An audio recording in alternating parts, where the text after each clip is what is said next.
Hello, everyone, and welcome to Afternoon Tea. My name is Brittany. I may have scheduled this for the wrong time.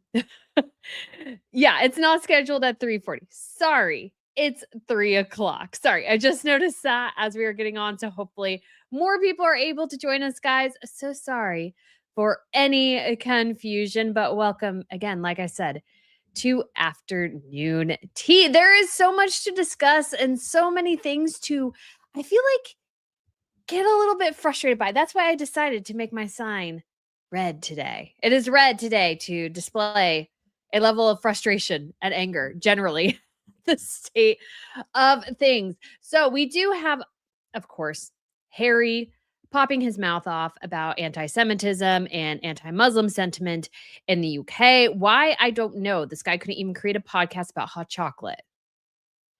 Why is he talking about anti-Semitism and anti-Muslim sentiment? I don't know, but he is an idiot. So I feel like this is PR malpractice. Again, we will discuss what we can here. And then we also have Harry and Meghan announcing another project, quote unquote, in development. Do you know what? We don't have a project in production. You need a project in production. Like, you have announced endless projects, it feels like, in development, and they're all stuck in development hell. Nothing has really made it into the production side. The production side is really what matters. I don't need to hear endlessly about, and I feel like they need to make really grand statements about projects that are just in development. Who knows if it's going to actually go anywhere? Like, this should be a blip on the Hollywood radar that they need to make a story out of, like, essentially a non-story. Yeah.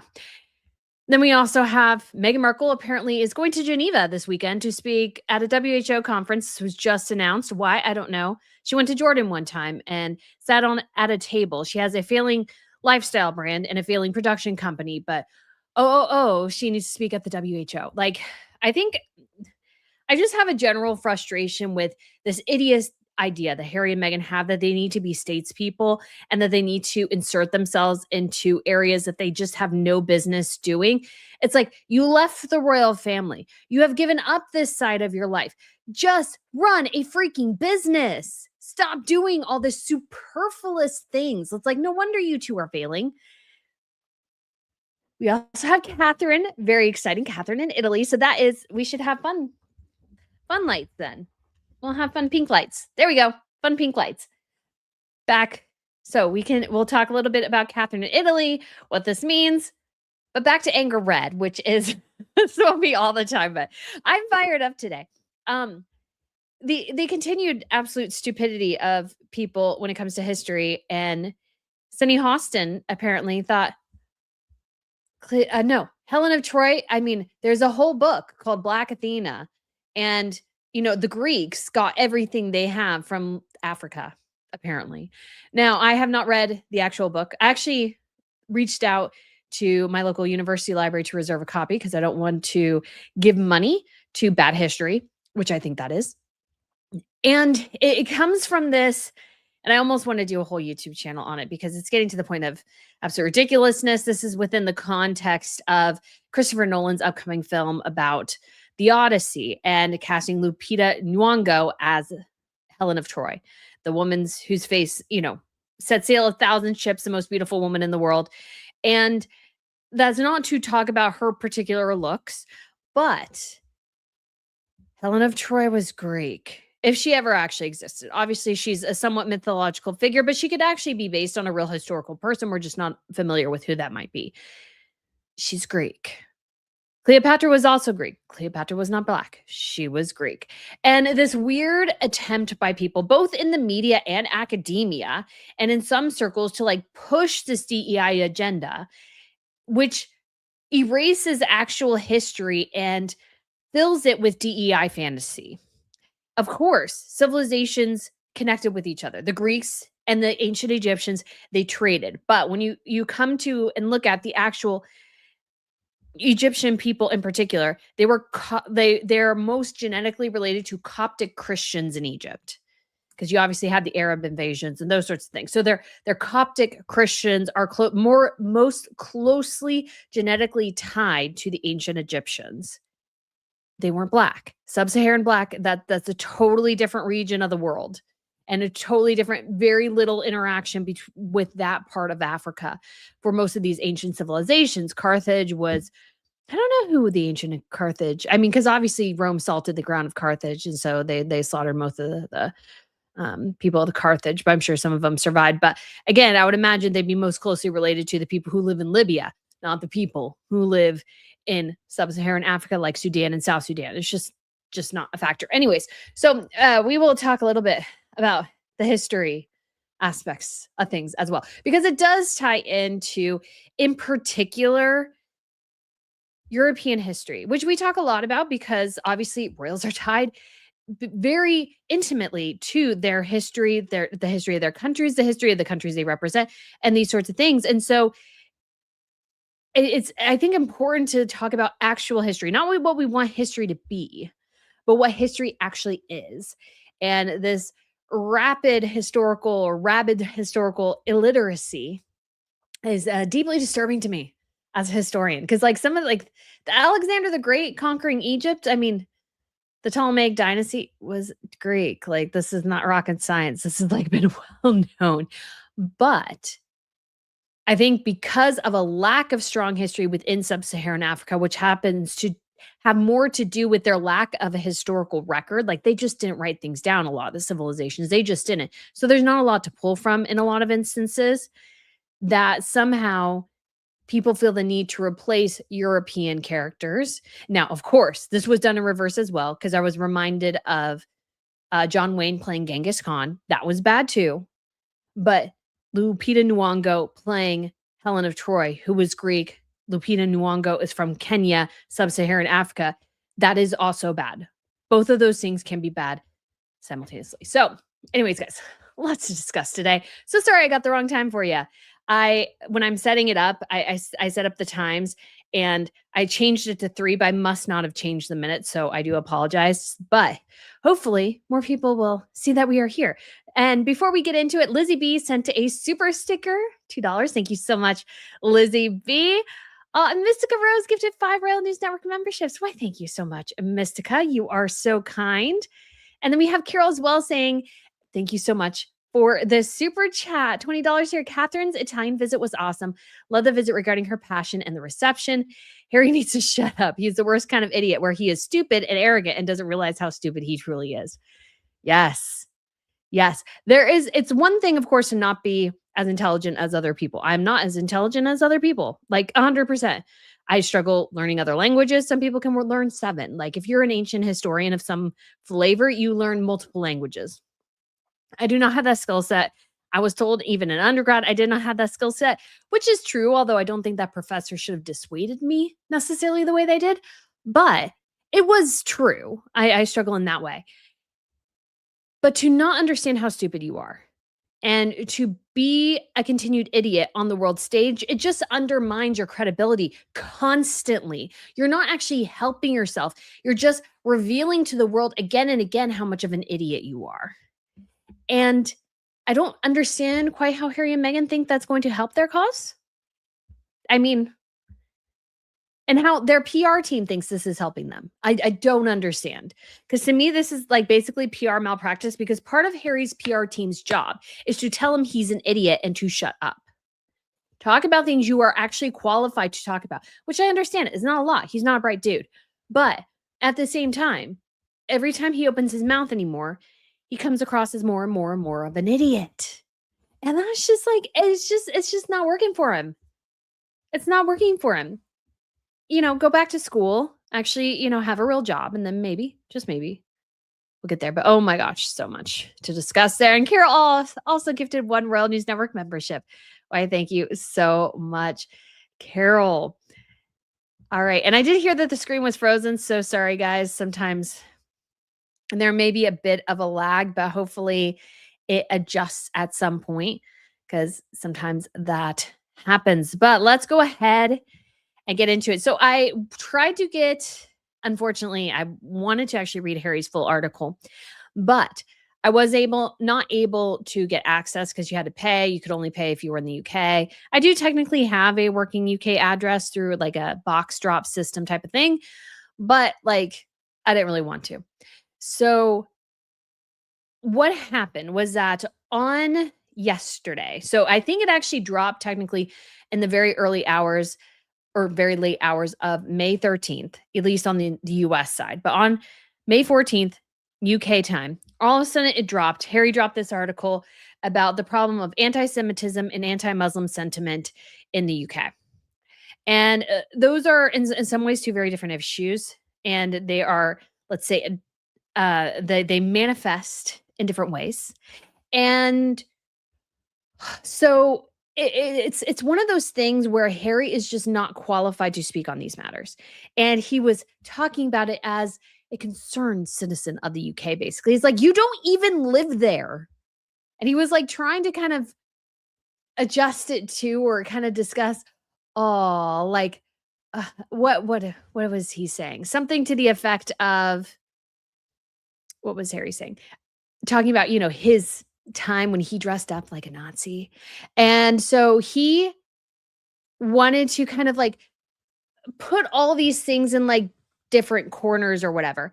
And the thing is, he's not qualified to discuss this. He doesn't even live there. And he's not a smart dude.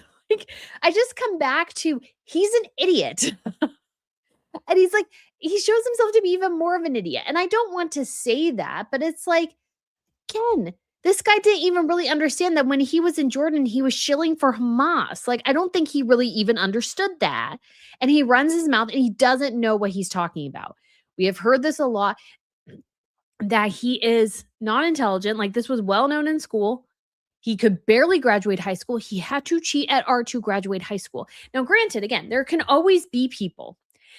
There's always a spectrum. And there can always be people who, let's say, they have, a bit of a bummer starting off in the beginning. And then all of a sudden they they show off their intelligence later, they go back to school, or they create something brilliant. Harry hasn't done any of that. Oh, we have a super chat here from the Sidley twins. Hello. Thank you so much. That is so kind of you. So glad you guys were able to join today. Thank you so much. Yay. All right. Sidley twins in the house. So let's discuss the Jewish Jewish Chronicle here. Just want to make sure. I wasn't sure which one it was. Jewish Chronicle here. How did we cope? This is a response and opinion to Harry's opinion. How do we cope without Prince Harry's wisdom on the Middle East, Anglo Jewry, and Judaism? According to the Duke of Sussex, some of us have mischaracterized anti-Israel protests. He doesn't spell out how, but the only one way we are ever accused of mischaracterizing these protests is by pointing out their anti-Semitism. Like, he kind of looks even dumb there, to be honest. Yeah. It's the Sidley Twins. This is the best article ever. It is very good. It is very good. And this is so important, I think, to point out, guys, because Harry on this topic is not needed in this space. These are complicated issues. And I'm somewhat familiar with these because there's a great book called While Europe Slept. I recommend it, kind of talking about the Muslim immigration into Europe and how that changed the very kind of fabric of a lot of European societies in a lot of way, or set up kind of little, areas where it was kind of basically people of European descent left and the Muslims kind of took hold. And so there is a lot of complexities in regards to this multiculturalism and how it has in some ways damaged a lot of these European societies and changed them in a lot of ways that they didn't totally anticipate. And it's one of these things where if you're not really fully on it, and that book was written, I think, in 2007. So it's actually quite an old book at this point. It's almost 20 years old. And it was written in reaction to, he knew, I think it was Theo Van Gogh, who was assassinated in Amsterdam. He knew Theo. And so that kind of started him on a kind of reevaluating this attempt at multiculturalism that just didn't work.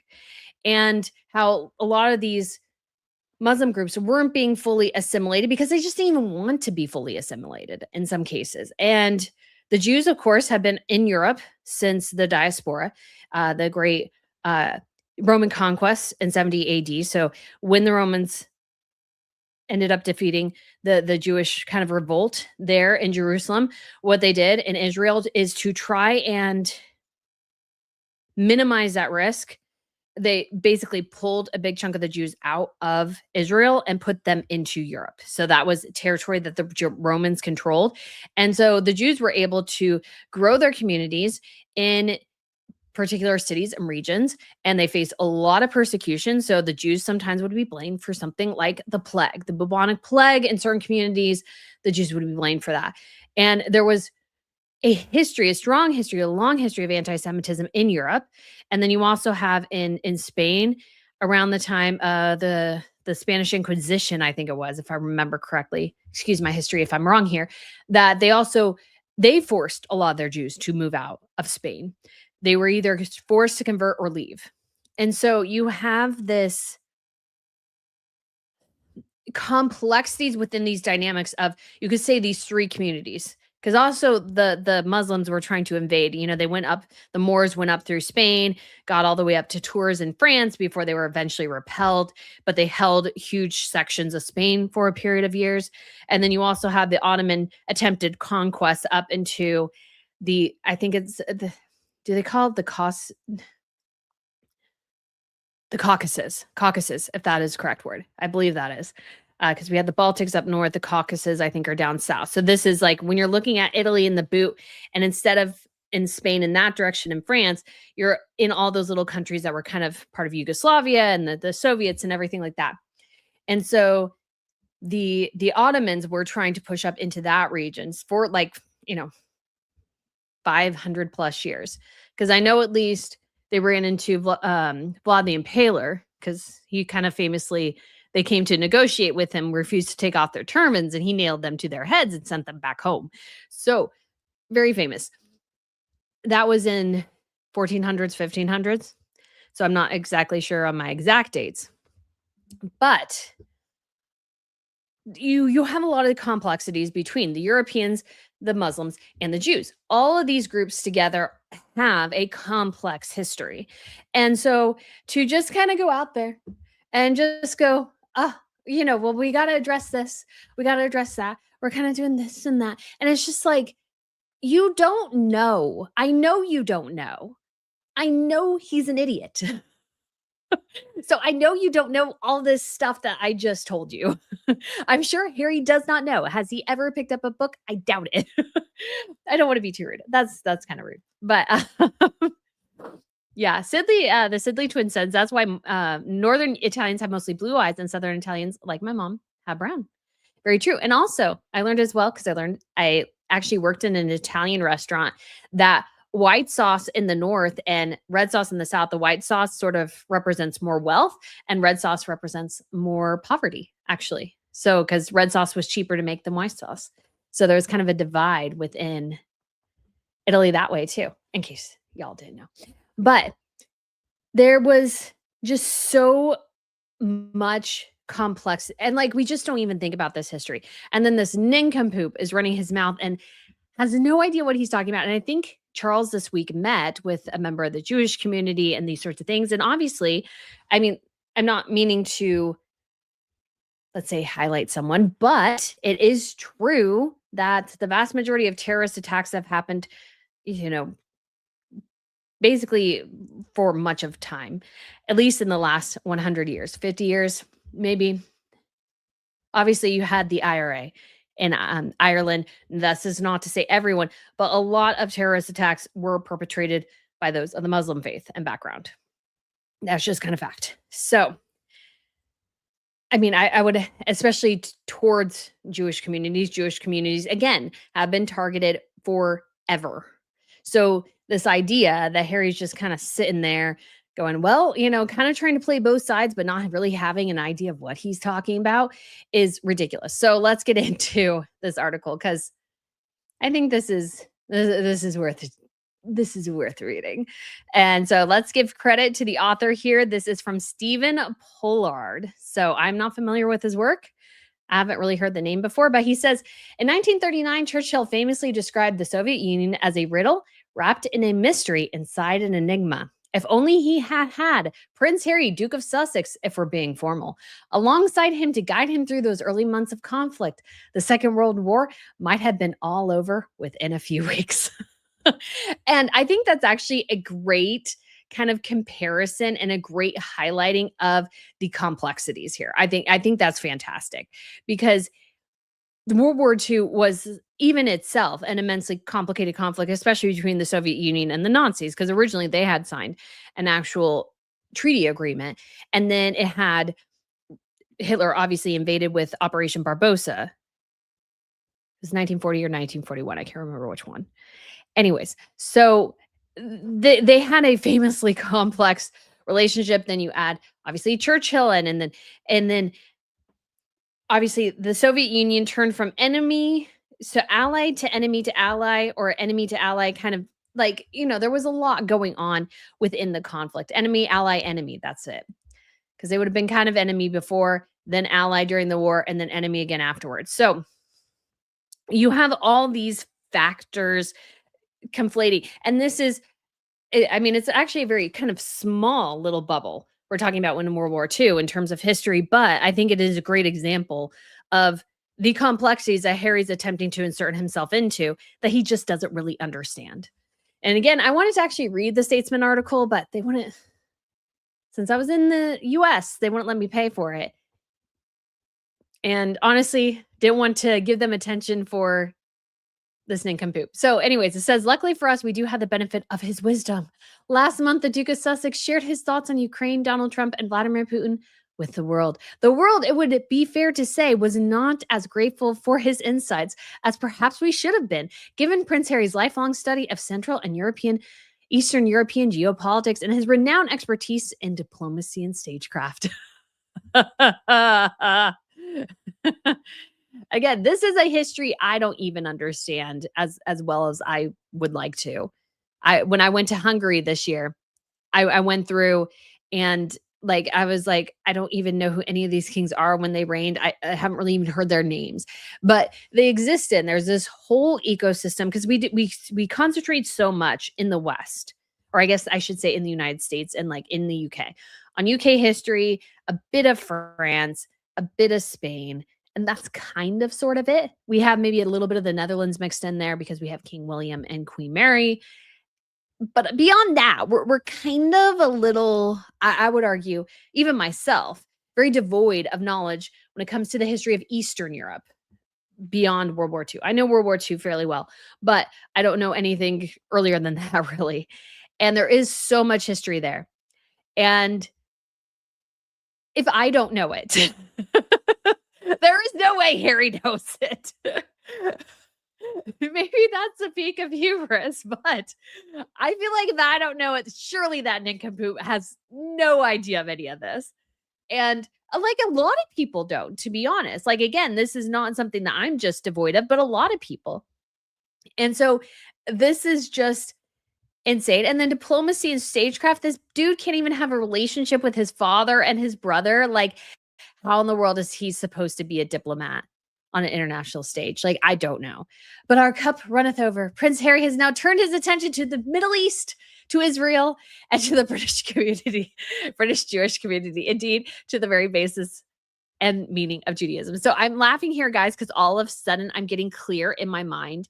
If you've seen The Big Bang Theory, there's an episode where Sheldon gets very miffed because if I remember the series of events correctly, there's this young guy who comes in he's like a kid, he's 12, but he happens to have some greater achievements than Sheldon does. And Sheldon decides that he's gonna solve the Jewish problem, the problem of the Middle East. And he is going to recreate Israel in the middle of some sort of desert in Mexico. And he has this whole diatribe about it. And that's what I think here. That's Harry's level. And Sheldon's smarter than Harry, obviously, or at least the people who wrote Sheldon are smarter than Harry. But Sheldon is also very Um, like, that is not his area of expertise, which is why he was so stupid in saying, "Well, we just relocate the Jews to this area of the Mexican desert, like, nobody'll care, right?" It's like, "No, no, no, this is kind of, like, really, really important." So, that's kind of what I think. If you guys are familiar with the show, like, look up Sheldon Cooper solves the Jewish question or something. It'll probably come up. Oh, Sidley Twins say Harry might not even know he wrote this op-ed. He might not. He might be using a lot of Chat GPT here. And that's why I kind of wanted to read the original because it's like I just wanted to see what it said. But again, if somebody on Twitter can send me the original, that would be or like a way to one of those ways because some people have this way of like putting a URL into there to kind of not hit the paywall. That would be awesome. But I guess I mean it's even I might find the actual physical copy because I do guys go and find physical copies of magazines sometimes because sometimes within print you'll find things that they change later on the website. So it's nice always to have in an original print version.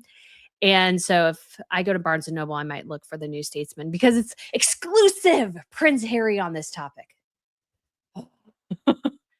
Read a book, dude. I know he hasn't read a book. Okay, time was when the attention of a royal, even a royal who is no longer a royal, would have led much of Anglo Jewry to doff as its metaphorical cap to the purveyor of whatever attention we were given. We do, of course, say a prayer for the royal family every Shabbat, but while Prince Harry will always be from the royal family, he is no longer in the royal family. He is, in effect, some random bloke who lives in California with his wife and kids. But when you have as towering an ego as the Duke of Sussex seems to possess, why let your near total ignorance of the subject and your lack of any relevant credentials stop you from opining? And that is my favorite line. That is my favorite line. It's so true. He doesn't know what he's talking about. Like, even when it comes to like history things, because I've been thinking again a lot about this whole Lupita Nyong'o as Helen of Troy in the Odyssey and what this means kind of overall for how people keep race swapping historical characters and making every historical scene diverse when it wasn't. And it's one of those things where even I'm like, okay, Sunny Austin made an incredibly stupid statement on The View, and she mentioned this book, and it's like, well, okay, well, I feel like now I need to read this book or at least look at it or at least peruse it to kind of get a gist of what it's saying because it's like I want to have a level of understanding before I speak on a topic. He's so ignorant and he so lacks credentials here. I mean, again, what are his credentials? Let's be clear here. He was born a prince. So that was we can kind of slash that off because he didn't actually achieve anything by doing that. He was born into it. He served in the military. Okay. But he wasn't an officer. So you kind of bump that down a bit. And the reason I mentioned that he wasn't an officer is that you actually had to pass tests to become an officer. And because you had to pass tests, Harry couldn't pass them. Because again, another mark against him is he could barely graduate high school. I think he was the lowest of his entire class and had to cheat at art. Art, guys, is subjective. Like if you are able to put something relatively good together, like that should be considered art. If you can't pass art, you have problems. Especially if they chose for him to take that. So you'll have to excuse me. Somebody in the comments might be able to help me here. How I understand UK what is it? UK high school to be is that you kind of choose a couple subjects to like really be tested on and based on how you test in those subjects is kind of how you graduate. So for me, if I was in the UK school system, I would pick history. I know history. If I was going to pick something else, I don't think I would pick English. I don't know what I like social sciences, like politics or something. That's kind of my game. Like I'm okay at English. I've gotten so much. Like I would say now I would feel somewhat comfortable taking an English test, but I was much better at English. I've gotten much better at English in my professional career as I've gone through levels of kind of training and stuff, and had like kind of put my brain towards figuring out how to write well. Let's just put it that way. So, you submit yourself to these tests, and there are topics that you've chosen that you feel comfortable with. Geography would be one. That I think his other one, I think, was art and geography. Art geography I would smash at. I love maps. I would actually go through I worked at a library in my hometown, and I would actually go through and find the maps in the National Geographics because you could see if a map was in there based on the spacing. And it's kind of funny because I was watching Frasier, and Frasier was complaining that Niles would go through with a flashlight at night looking at the map and looking in the National Geographic. And he's like, "Well, I was just looking at the maps." And Frasier goes, "I know, that's what's frightening." So I was looking at a map. So geography and history would probably be my like two biggest strengths. So sorry, that's neither here nor there. But it's like Harry had the option to choose what he wanted, and he chose art, which he had to cheat at.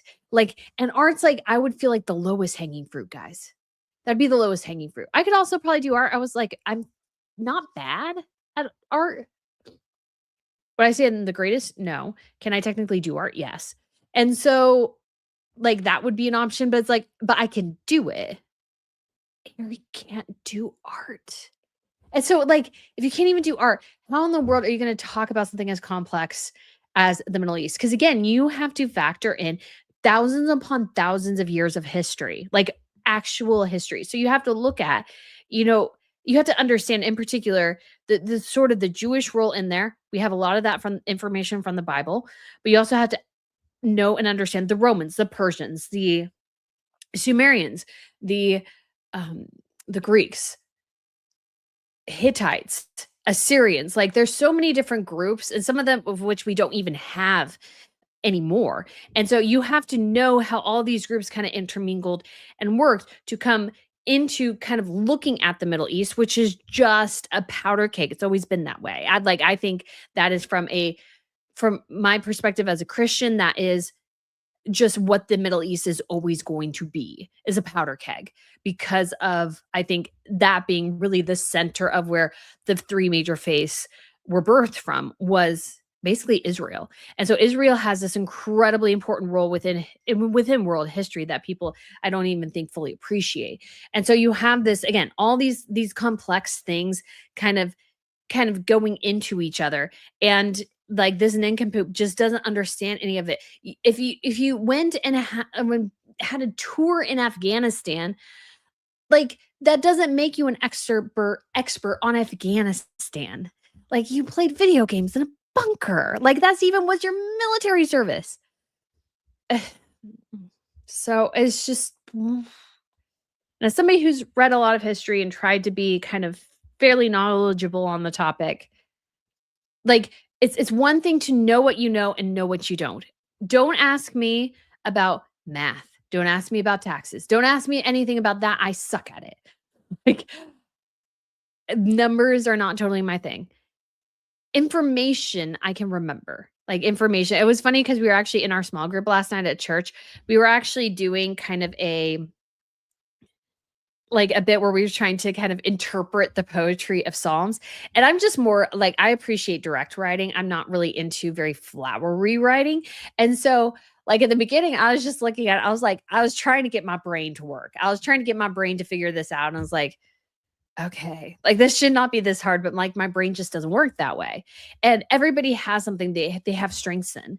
That is not a shameful thing at all to have something that you are particularly good at.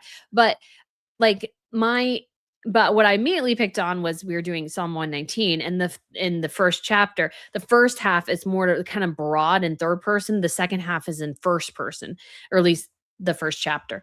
And so it was like that I immediately picked up on because I write. So I understood that factor of how the sentence all of a sudden construction and the emphasis very much changed.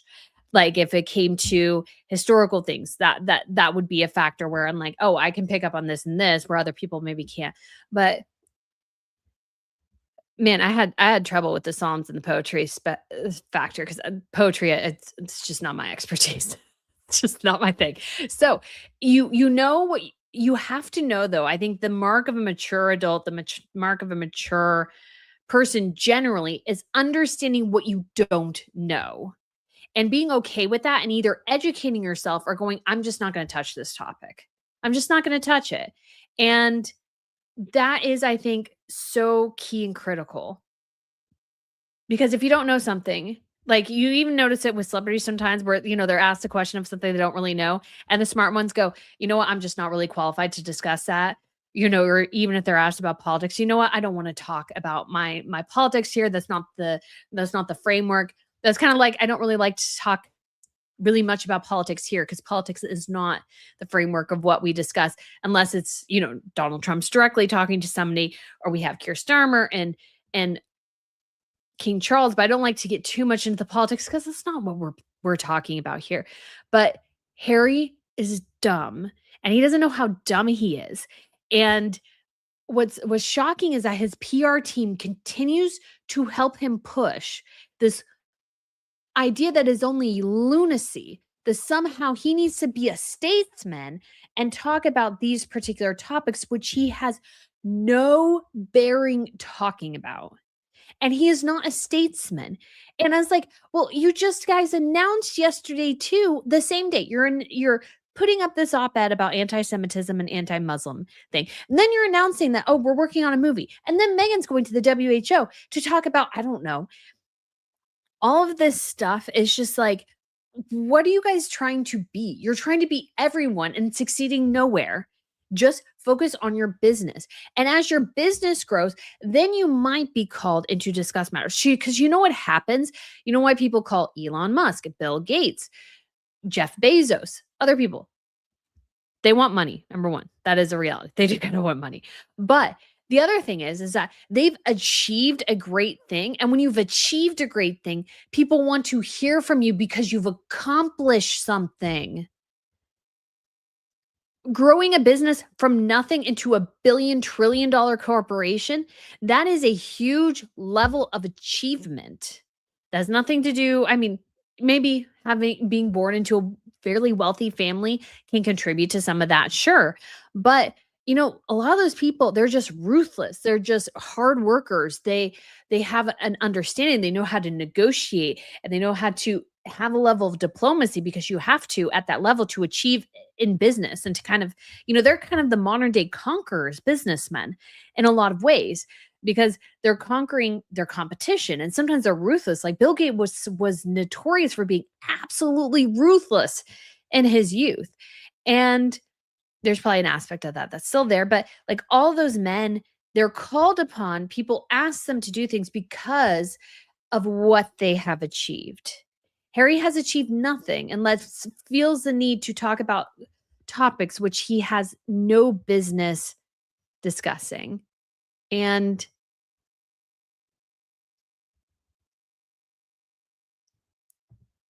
Kelly said a smart person doesn't need to tell you they are smart.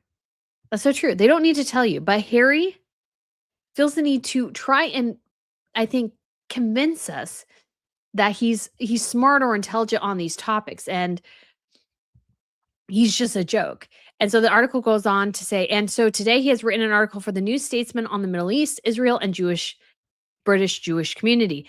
It is as insightful and worth reading as you would expect, which is to say, not at all. He begins with the usual fine words about anti Semitism that anyone who is about to say something idiotic or worse always begins with. Across the country, these are in quotes, across the country, we are seeing a deeply troubling rise in anti Semitism, which is true. There's a lot of anti Semitism growth out there.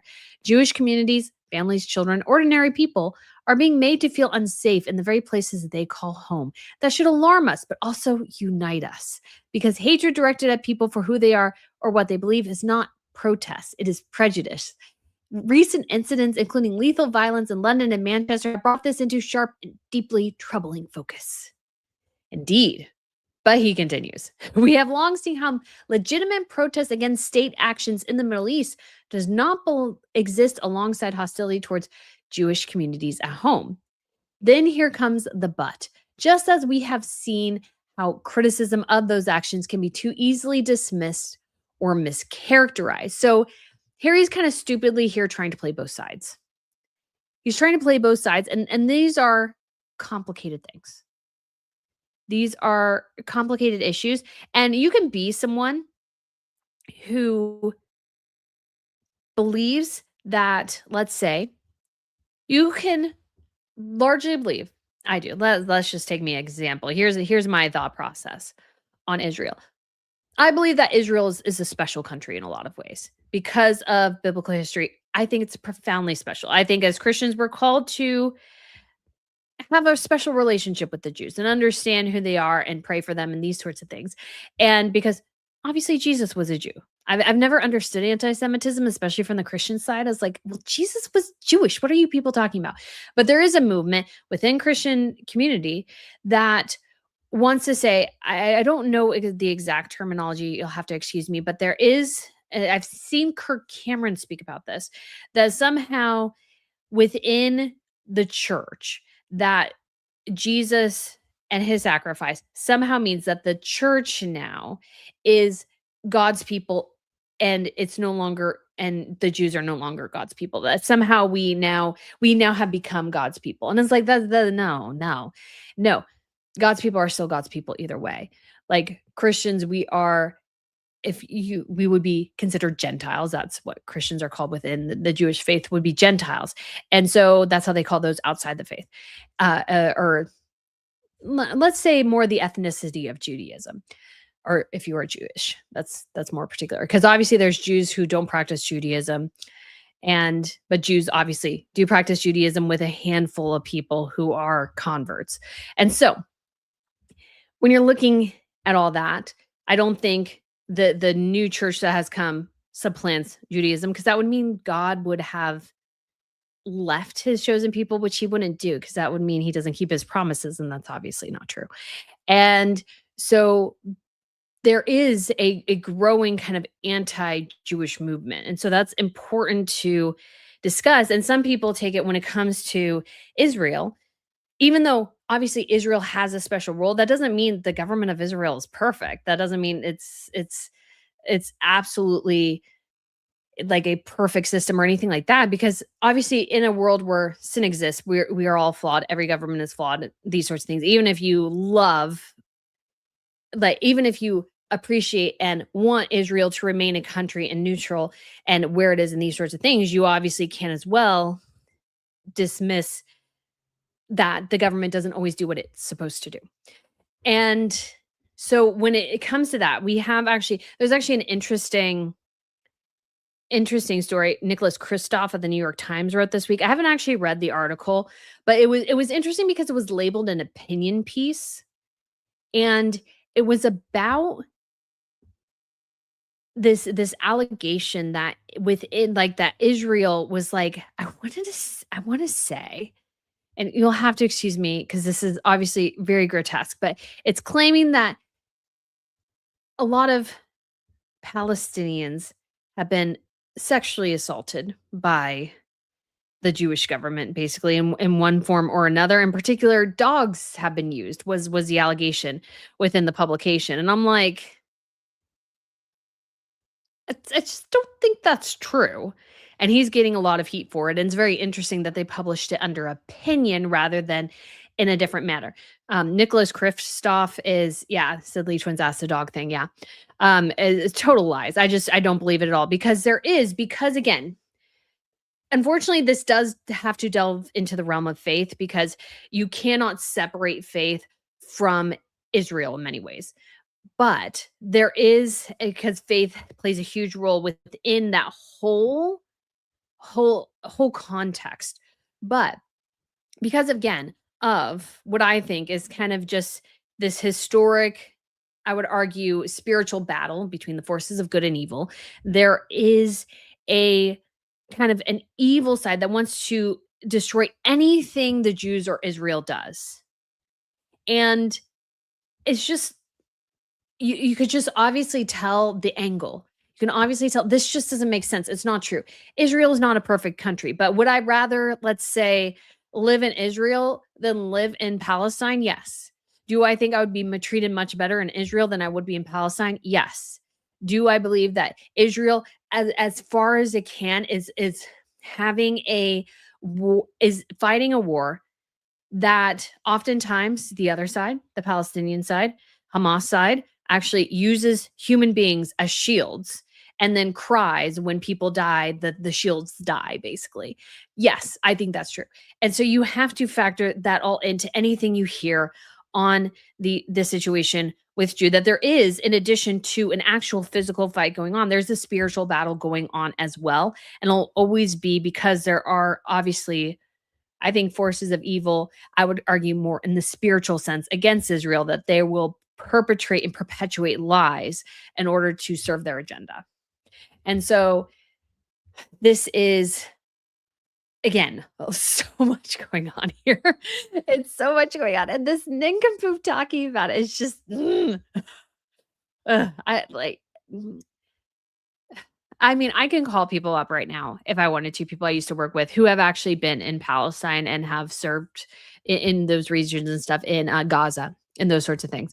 Because I guess Palestine is not really a actual physical country, but it's somewhat an easy way to discuss and highlight who we're talking about. But in Gaza, I know people who have been there. I know people who have been on the ground, helping in a humanitarian way, that I could call and ask, hey, what's actually going on the ground? And I bet you it's nothing like what's being perpetrated in the media, because there are people who just hate Israel. I don't understand it. I just don't get it. I don't understand. But again, it comes back to this spiritual battle that we're not seeing, and that you have to be somewhat aware of going into this. That no matter what Israel does, it could be the best, most cleanest war in the world, and Israel will still be at fault. And that is, like, if you think about it logically, it doesn't make any sense.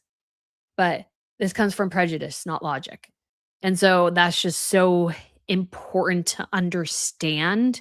And that's why when Harry went and kind of shilled for Hamas on behalf of the WHO, it was infuriating, because it's like, you don't understand what's going on, that some people don't care about the facts. They're just shilling a agenda. And if you aren't aware of that, if you aren't thinking about that, if you aren't thinking, I need to double check everything, because they're on one side, there's the Israel side over here. Both sides, yes, they can have propaganda they perpetrate, but the truth is always going to be in the middle there. And honestly, I would lean more towards Israel being truthful than Hamas and the WHO side, to be quite honest. Because again, you have a lot of forces who just hate Israel. And again, that comes from a long-standing spiritual issue that goes back into the very, very foundation of time, basically. So, but I'm talking about all this, and I know he doesn't know this. I'm hoping you maybe have a little bit more, maybe, knowledge and factor and consider, because again, nobody is perfect. No government is perfect. And no people are perfect. But if you're a Christian, I think you're called to love our Jewish neighbors, pray for them. And, my dad was adopted, and I was so hoping we were part Jewish. I can't even tell you how much I was hoping that, and I was like, darn. Because it's like, that would just be so cool to be part of God's chosen people. If you're saved by grace, of course, you are part of God's extended family as well. But the Jews hold a special place, and I'm not offended by that. I don't understand why people would be. Yeah. The Sidley twin says Princess of Wales had to join Prince William on a huge international diplomatic mission to India in November, probably around the time of Urshad. So, yeah. Kayan Kraneen says, if you're a Christian, you're called to love everyone. We are called to love everyone, but I would say the Jews hold a special place. They just do. You would love everyone, of course, but the Jews hold a special place. If you've read the Bible, you understand that. I mean, again, Jesus was a Jew. Like, that says something. He wasn't chosen from somewhere else. He was Jewish. And yes, he changed. And obviously the Christian movement started within the Jews and then moved more towards the Gentiles. And so, but that doesn't ignore the reality that of course, as well, the disciples were Jewish. So it's like, I have a special place. Like, they have a special place. And I don't think it's good to ignore them.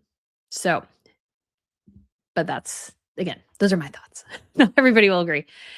So it says it's back. So getting back to this, should we see now criticism of the actions can be easily dismissed or characterized? It's back to the old canard that those of us who point out what is actually being said and done on the quote, protect against state actions and are, quote, mischaracterizing them. How are we doing that? Prince Harry doesn't spell that out, but there's only one way in which we are ever accused of mischaracterizing protests against Israel by pointing out their anti Semitism. Thing is, no one is mischaracterizing anything. We are simply reporting what is being said and done on the marches. Then Prince Harry plunges off the diving board into the deep end because I guess he doesn't ever say Israel in this whole piece. And they're like, well, you're basically saying the state when you should say Israel. So again, Harry is trying to also talk out of both sides of his mouth, and like that never goes well. That also says you don't really have an opinion, or you don't want to be fully transparent about your opinion because you're afraid of offending people. Because I know what I say about um, the Jews and stuff, some people will be offended by. I don't care. I'm called to stand on truth in particular things. Like there's other things, of course, if I'm wrong, I'm wrong. But when it comes to this particular topic, anything that is related, I think, to faith in particular, it's like you have to stand on the truth of faith. You can't hide from that. Obviously, there's different points of information and stuff and history people can debate, but when it comes to elements, like you have to stand strong, and some people are offended by that. And that's fine. So this is where Harry tries to jump off the deep end. And of course, there's no water in the pool. There has been little room for nuance, deepening the confusion that fuels the division. I don't even know what that's supposed to say. That debate has also ignored the diversity of views within Jewish communities, including many who are openly and publicly critical of certain state actions. Yeah. He says, there you have it. For Prince Harry, there are some British Jews who, in effect, bring their troubles on themselves. But there are others who should be left off the hook because they are openly and publicly critical of certain state actions. And why the coyness about spelling out the word Israel? You think there is another British state British Jews are expected to denounce? And again, this comes from Harry not knowing what's really going on in the Middle East. He did one trip to Jordan where he was given a whole slew of propaganda, I'm sure, that he had then regurgitated and looked incredibly uncomfortable doing in that moment. And man, it's bad. Prince Harry, you see, is not just an expert on geopolitics, on anti Semitism, and on the nuances of Anglo Jewry. He is also an expert on international law. We cannot ignore a difficult truth. When states act without accountability and in ways that raise serious questions under international humanitarian law, criticism is both legitimate, necessary, and essential in any democracy. The consequences do not remain constrained within borders, they reverberate outwards, shaping perception and inflaming tension. So, again, these are Harry's words. Yeah, Harry. So, like, did you speak out that much about October 7th? How much have you talked about the Holocaust?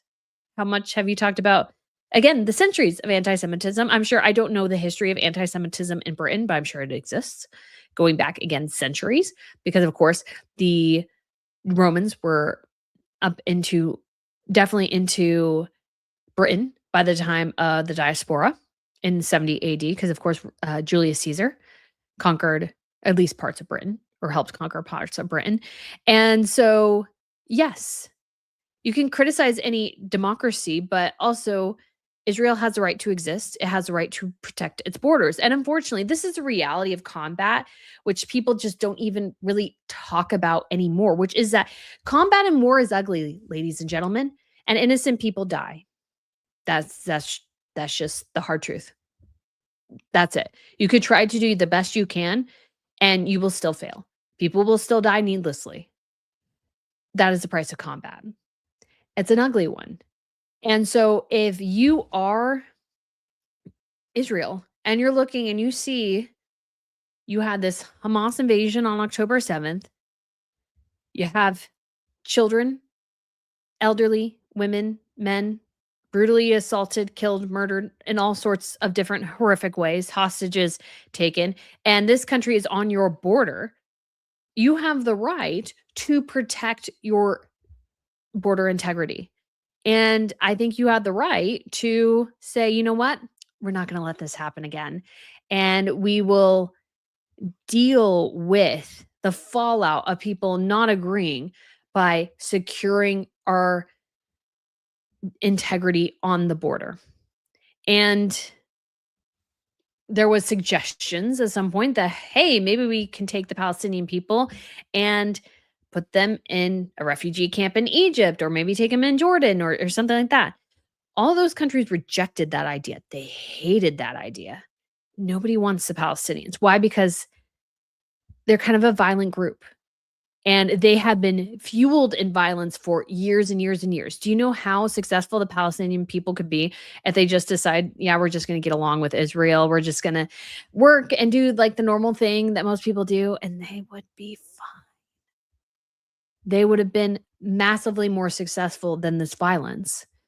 But again, there are a lot of, I think, spiritual forces at play here that are far beyond our comprehension in many ways, that fuel a level of ugly violence. And then by extension, fuel criticism to Israel, which I think is, again, unfair in this scenario. Any country would do the same. Any country would do the same. Like, why are you supposed to roll over and show somebody your belly, especially in that region of the world?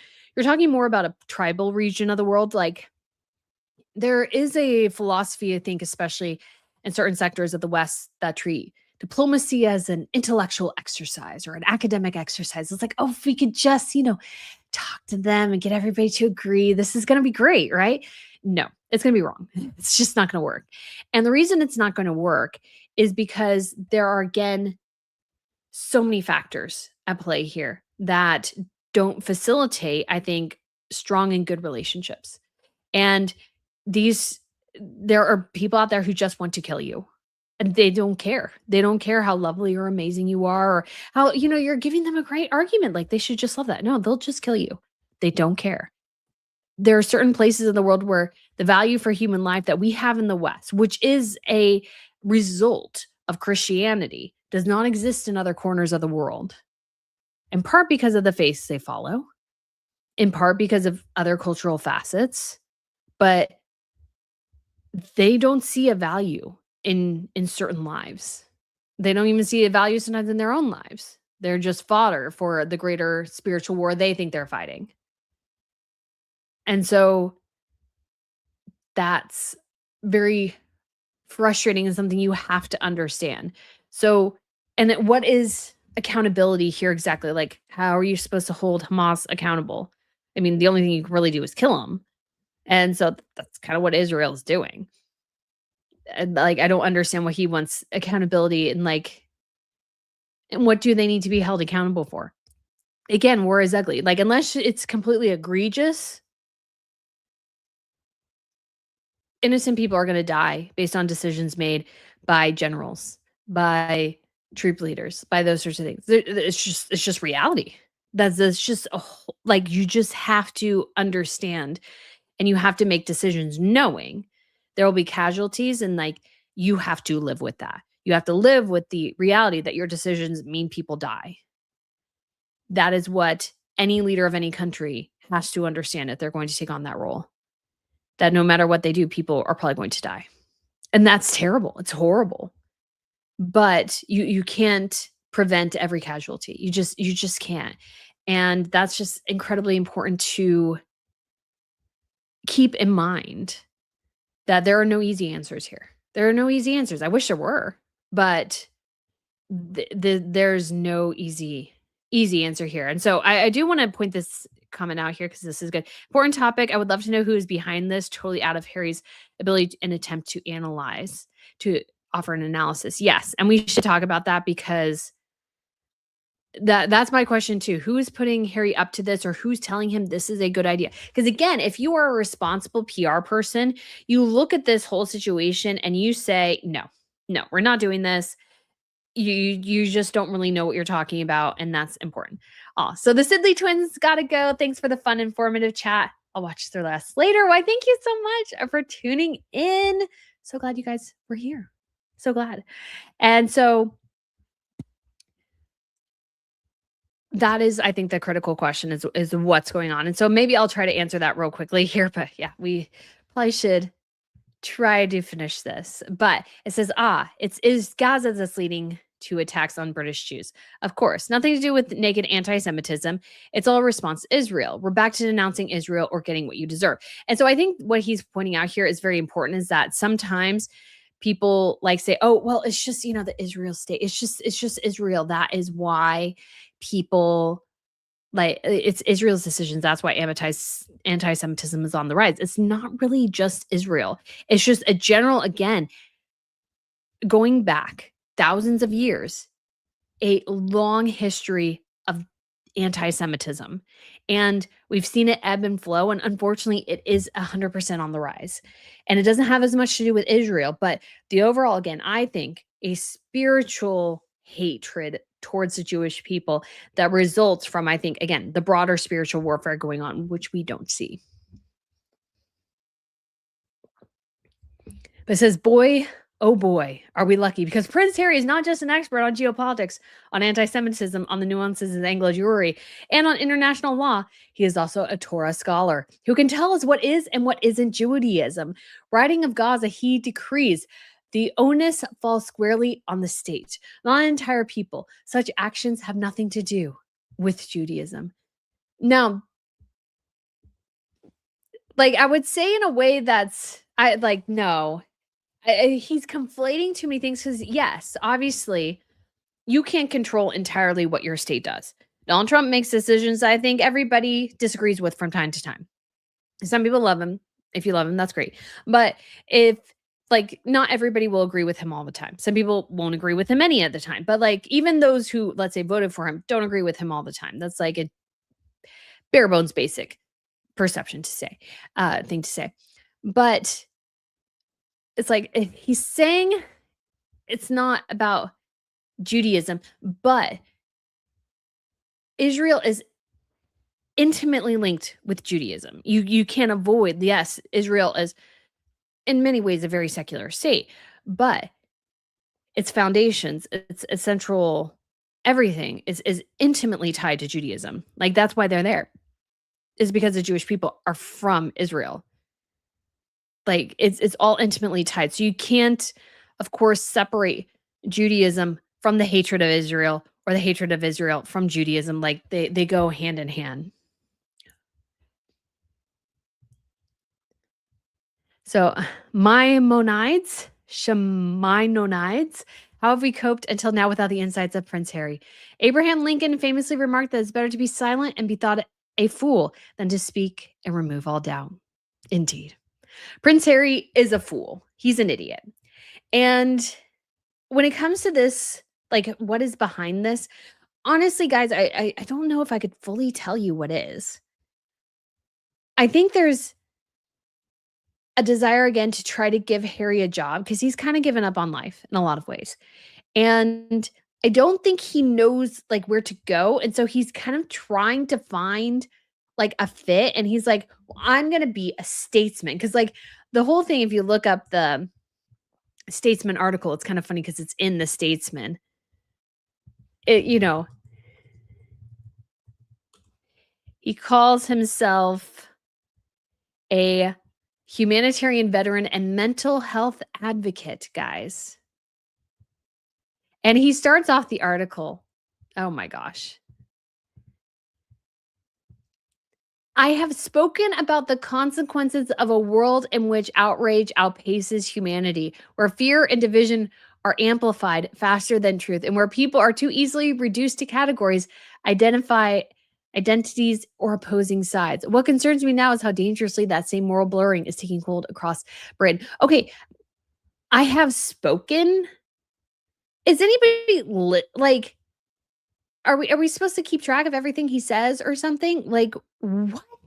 He hasn't said anything. He's the one rubbing his tummy and crying and going, when somebody, when the defense decides to attack you on the stand and question you, because that's their job, you got this feeling in the pit of your stomach. He's equating this to all the social media wars he's trying to fight and stuff like that. And it's like, no, buddy, no. And it would be one thing. Now, obviously, people aren't totally a fan of this person, but if Henry Kissinger, who is extremely intelligent, you can like him or dislike him, extremely intelligent guy, or Zbigniew Brzezinski, if they were the ones saying, I have said for many years, blah, blah, blah, blah, blah, I would pay attention and listen to them because they are intelligent people and have had a series of strong discussions about various things, thought about things, been statesmen, had been in meetings regarding, diplomacy and these sorts of things. Harry hasn't done any of that. He runs the Invictus Games, which is a glorified talent show that is piggybacking and mimicking the Warrior Games, Special Olympics, and these sorts of things, and is losing massive amounts of money. Just I can't. I like, it's just so incredibly bad, annoying. But we did have a fantastic response here on X. This is from Amir Kocha, says Prince Harry and Meghan did more to divide our kingdom than almost anyone else in recent years. They weaponized race to smear good people and cause maximum damage to our monarchy, which does more than any institution in the country to bring us all together. It doesn't matter what he has to say on anti-Semitism, Islamophobia, societal divisions, or anything else that has to do with our country for that matter. Bravo. Bravo. I think that was that's a great assessment, I think. Harry has no business talking about any of this. Nobody has done greater damage to the royal family, to the UK, in some ways than Harry. Because honestly, Harry and Meghan have, and we've seen this overall in Hollywood, that you would ask people, well, what time now feels more racist, the 1990s or right now? And a lot of people would say right now, because it's become such this hyper focus with BLM and stuff like that. And Harry and Meghan very much utilized that movement before it was totally a movement, but things were moving in that direction with DEI and these sort of things, totally leveraged that to divide and to smear good people. I think that's a great way to put it. They smeared good people for their own propaganda and for their own desires, selfish, to serve themselves and not other people. And so that's just an incredibly good assessment, I think. So really do appreciate that for sure. And it's just been so, I think, sad and frustrating and annoying to see so much misinformation on this topic for sure. And to see Harry once again attempting to insert himself into places he has no business to. But I think he's just trying to find a job, trying to find purpose. And this is not it. He left, accomplish something, make something good, and then you will get called and asked to speak upon these matters. But until then, no, you have no reason to be doing that. And I think that's incredibly important for Harry to know that he has, like, and again, the statesman somebody posted earlier is a liberal propaganda, which I could guess based on what they published there. But Harry, again, I feel like he's being utilized by much smarter people who are capitalizing off his stupidity and using him because he's dumb to perpetrate their own agenda. So I would imagine there's somebody on Harry's team who very much is anti-Israel and who's pushing Harry in this direction or guiding him, and Harry just doesn't know any better. And like, that's not to excuse him, because you should know what you don't know, and you should know that you're not smart enough to engage on these matters, and is encouraging him and leveraging him to promote their own agenda, which again is a huge problem for the British monarchy. Because if this guy is so dense, such a dunce, that anybody can move him one way or the other, that's a big problem, because that means that he doesn't stand for anything. Again, if Harry was a royal, let's say, who went to, and again, Ivy Leagues are not the end all be all, but went to Yale and then spent time in growing and understanding some of these issues, like wrote about these issues or something, then like, yeah, he would have a basis. So, maybe he got a history degree or a political science degree or something like that. No, he barely graduated high school and played video games in a bunker when he was supposed to be serving in Afghanistan. He has no basis at all for speaking on these matters. There is somebody on their team who is leveraging his ignorance for their own agenda, and this will not stop. This will continue. Yeah, as Kay Coffee says, Harry can be bought. That's what this tells me. We've seen this before. The WHO thing was incredibly disturbing to me. And it's like he can be bought for whoever is the highest bidder. And I think part of that comes from the desire for money, number one. But two, just sheer stupidity. He is not smart enough to, I think, evaluate the offers coming in, these sorts of things. And again, some of this comes from, having understanding history, being actually, engaged in, I would argue, the Christian faith or the Jewish faith, which he's not engaged in either anymore. I mean, he was never engaged in the Jewish faith, but I feel like you have to have at least some sort of faith basis to kind of engage on some of these topics. And so Harry, yes, like Sir Squirrelot says, I think you put this well. Yes, Brittany, letting someone put his name as Prince Harry on these articles is beyond damaging to the legitimate British monarchy. Yes, guys, this is a problem, and it's not going to be a problem that goes away. And again, this is why Charles has to strip the titles. You cannot trust Harry to have the proper discernment over people who have a particular agenda. There are people who have an agenda out there, and Harry is just willing to let himself be led, go on with their propaganda, and he doesn't know, he can't, let's say, shield himself against that. And that, again, is a huge problem. It's a huge problem for the monarchy. And it's only going to be one that gets worse. You need to stop the bleeding now, because he's going to truly make a catastrophically stupid mistake at some point. Again, as I've speculated, Harry and Meghan will find their own version of Epstein at some point. It'll manifest differently. I don't think it'll, be exactly one for one, but they'll get involved in somebody in their pursuit of money that will be a moral smear on the efficacy of the monarchy. But Harry also, because of this other side, will also probably smear the monarchy in one way or another.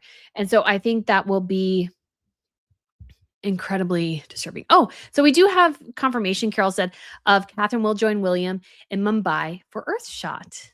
Good to know. So let's go ahead. We have a couple of super chats that came in here. And then obviously we have the new movie project or whatever. And so I realize we spent a lot of time on that Harry article, but I think it's just so important to show the danger, try to add a little bit of clarity into this complex situation, and how much of a loose cannon Harry is. Harry is truly a loose cannon, and he's also a cannon that is willing to be used by anyone. So we have Kiki, who sent in, Kiki Mitt 9378, who sent in his £2 super chat. Thank you so much, Kiki. We also have Desert Mermaid give a $5 super chat saying, once again, Meghan tries to steal the limelight from the gorgeous Princess Catherine by going overseas. She is pathetic. Yes. Although I imagine this was probably in the works before, because Catherine's visit was just announced last week. This had to be in the works earlier than that. So I don't know necessarily if you could say that Meghan was aware to try and steal, because obviously the timing's not quite the same.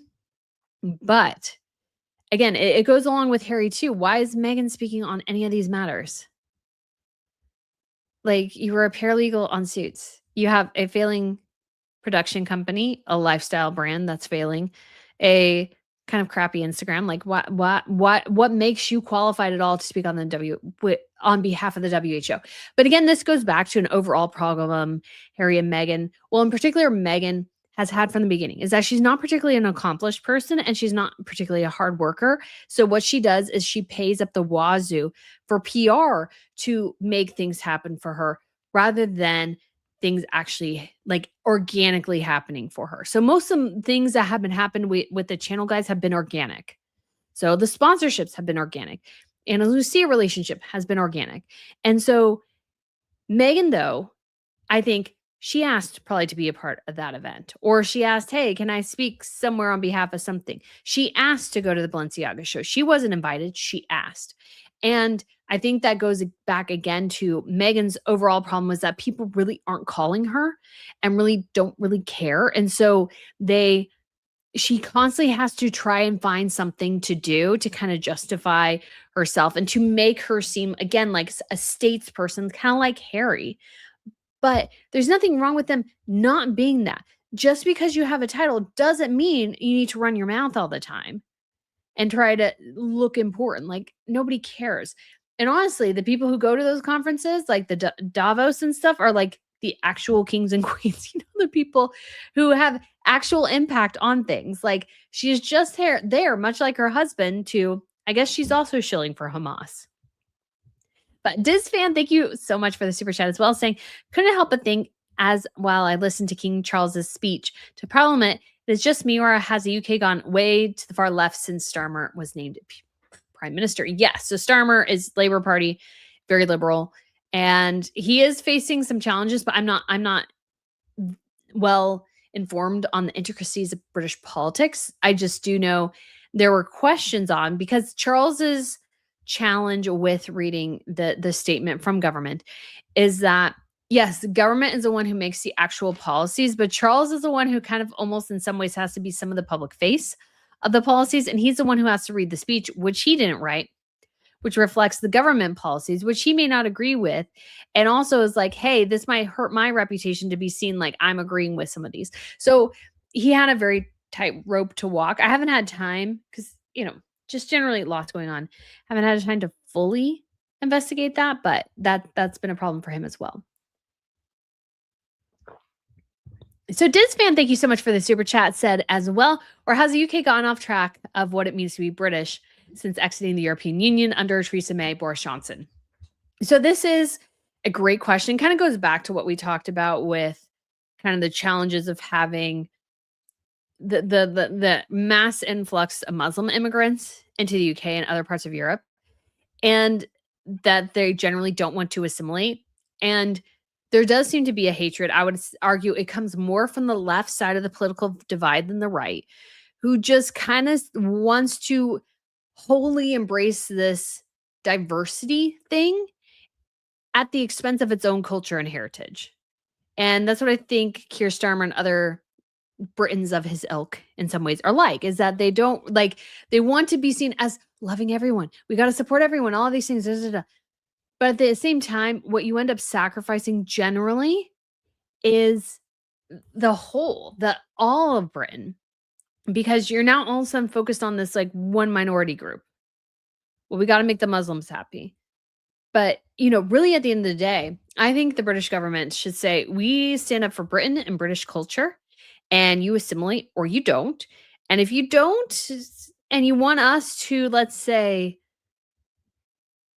try to, facilitate you and your beliefs or whatever, it's like, no, we're British. We'll eat bacon if we want to. If you don't like bacon, tough.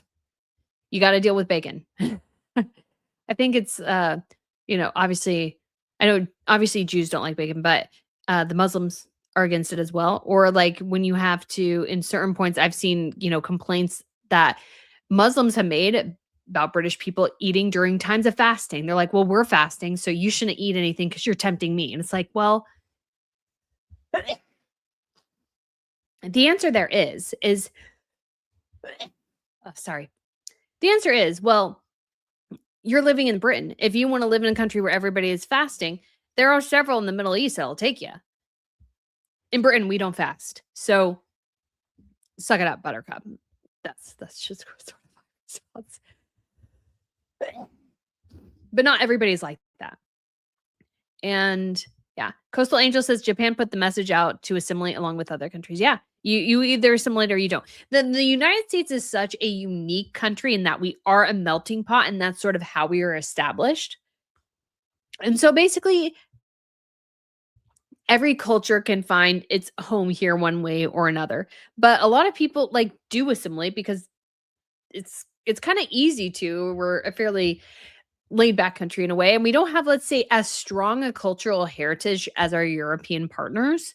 And part of our cultural heritage as Americans is being able to assimilate everyone. That's kind of what we're like.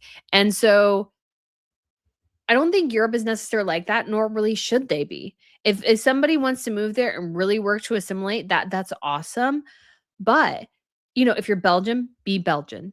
If you are Dutch, be Dutch. If you're Swedish, be Swedish.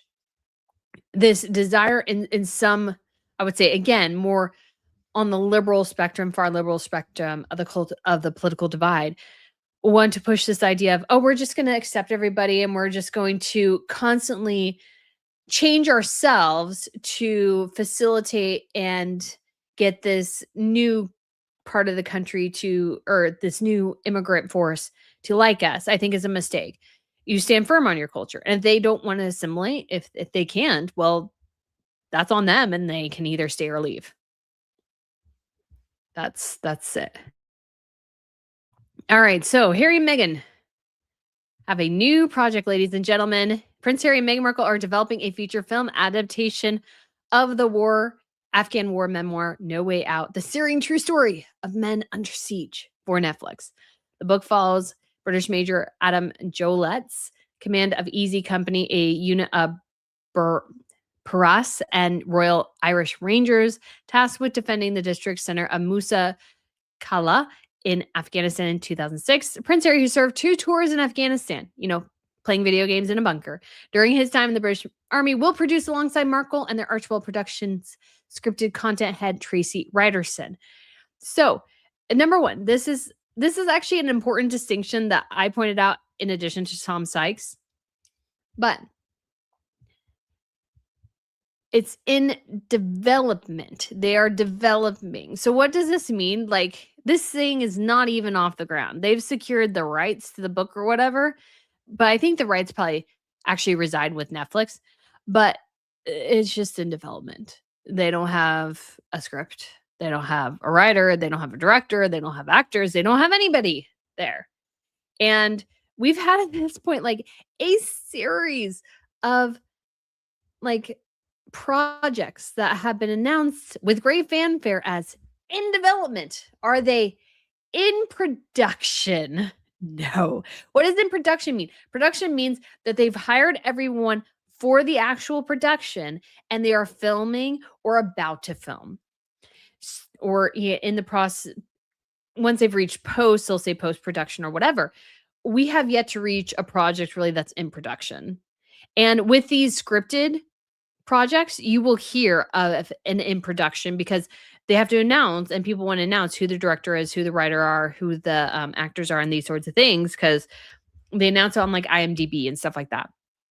And so this is just like, I'm just like, I don't really care. And it's like, announce to great fanfare when you have some like this should be a little byline on the bottom of an article or something. This doesn't need to be a full on article.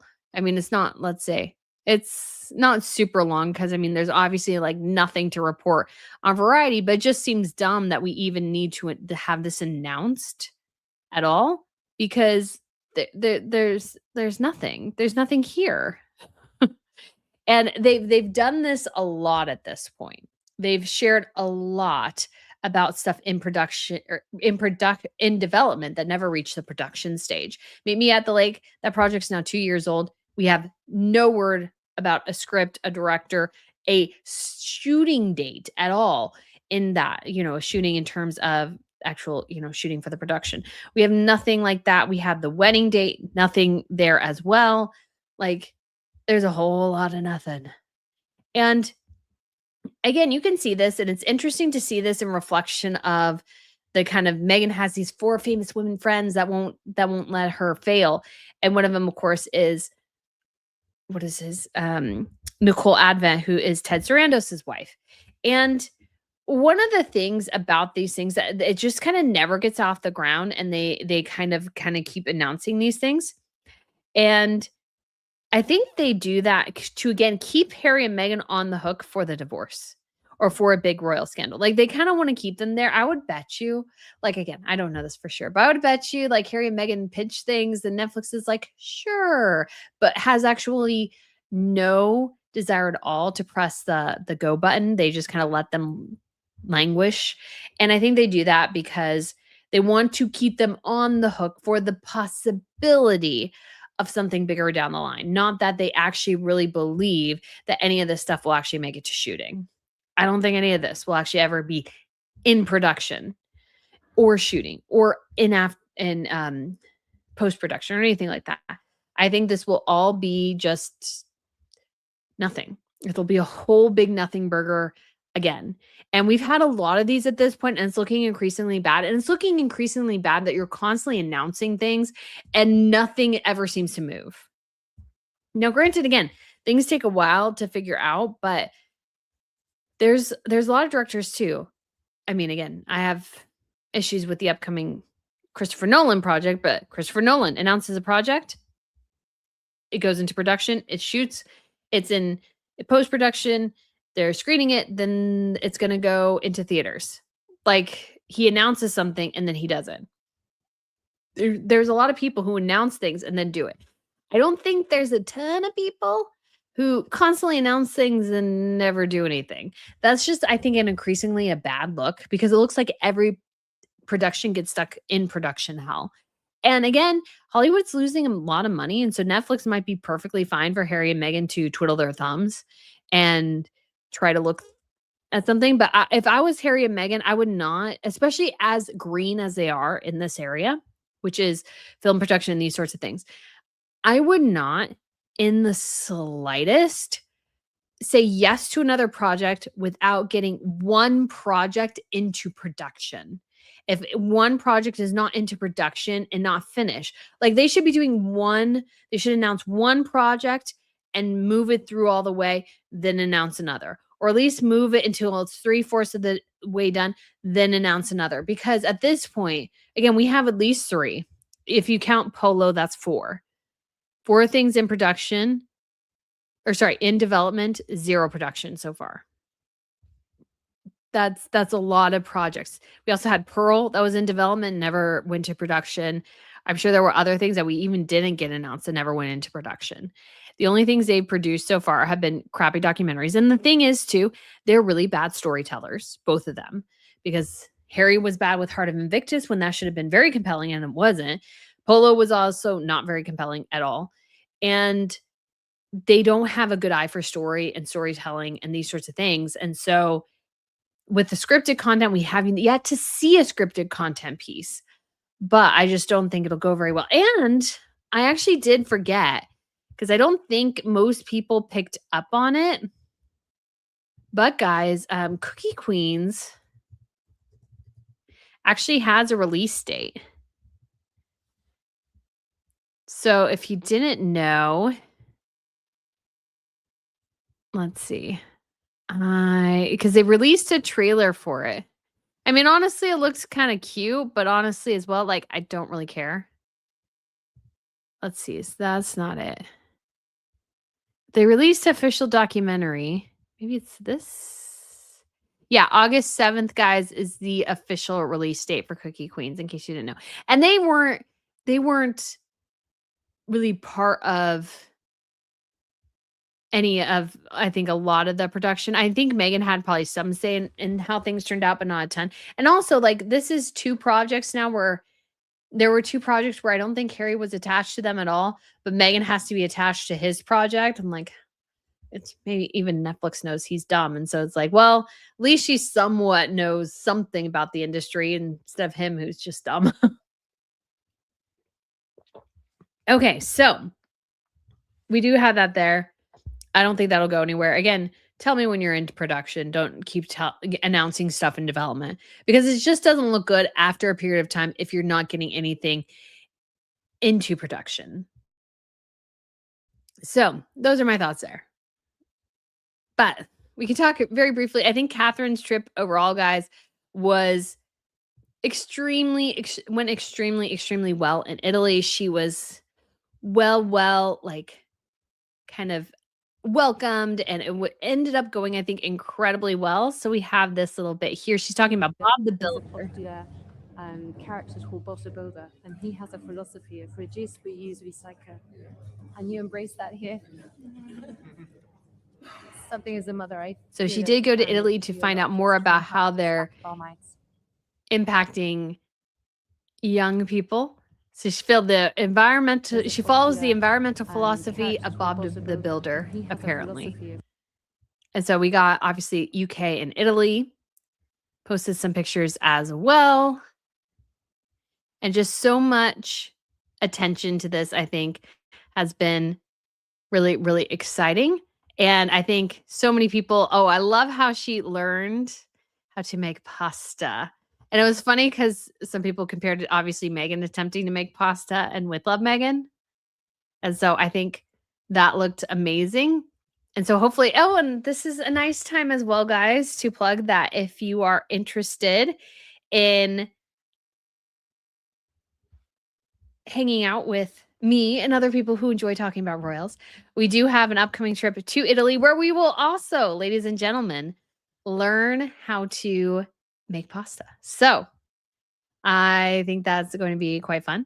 And so if you are interested in that, there is a link in the description. But Catherine said, over the past 2 days in Reggio Emilia, I have seen firsthand the power of nature and creativity that put human connection at the center of a child's world. I have such deeply moving and unforgettable time here. Thank you to the people of Reggio Emilia for welcoming me into a culture of care with such warmth and generosity. Our collective work in early childhood must be to protect and nurture the connections that form the foundations of lifelong well-being. And so this is from Catherine Grazie di Cure. So I would guess that says thank you very much, something to that effect. So this is definitely been a very well-received trip. So many pictures, definitely the children's princess. And she introduced herself as Katerina, which makes sense because it's always interesting to me. Obviously, the name Catherine is utilized in a lot of different cultures, but they pronounce it differently. They have different spellings for it. Those sorts of things. So, such an amazing trip for sure. And I think it was great to see, obviously, Catherine out and about, and obviously going on to the next thing as well. And then we do have obviously some troubling royal news too. So Princess Astrid of Norway has been admitted to the hospital due to heart failure. So she is the king's older sister, so King Harold's older sister. And that's quite sad to hear. He's turning 90 next year. So she's in her 90s, but I can't remember quite how old she is. So very, very sad. And we also have Queen Margaretha of Denmark as well, has undergone a balloon angioplasty of her coronary artery. So she will remain in the hospital for a few more days and is in good health. So did share a picture of her there as well from last year when I was in Denmark. And so glad to see that she is doing better, but obviously concerning as well, her health. But let's end a little bit here on kind of the epic levels of dumb we have sometimes in history in particular, because I feel like that has been the general topic of discussion. Again, why the red lamp of anger behind me? PH Joanna says no one mentioned how Kate kept touching her hair while making pasta. Probably didn't. They probably maybe didn't eat that particular pasta, or they were fine with it if they wanted to be. So, I mean, I've never been as super big on kind of going off on Meghan about touching her hair while making food or whatever. But so yeah, that's what they wanted her to do, and that's how she did it. So that's what we got. But let's hear from Sunny Hostin, a historian of epic proportions here. This idea was also Hold on. explored in a book called I can't Afro-Asiatic hear it on and my Near end. Eastern Roots. I actually Maybe. taught Oh, no, I'm Greek not plugged in. mythology to 8th graders. And so this idea. That would be why I can't hear it.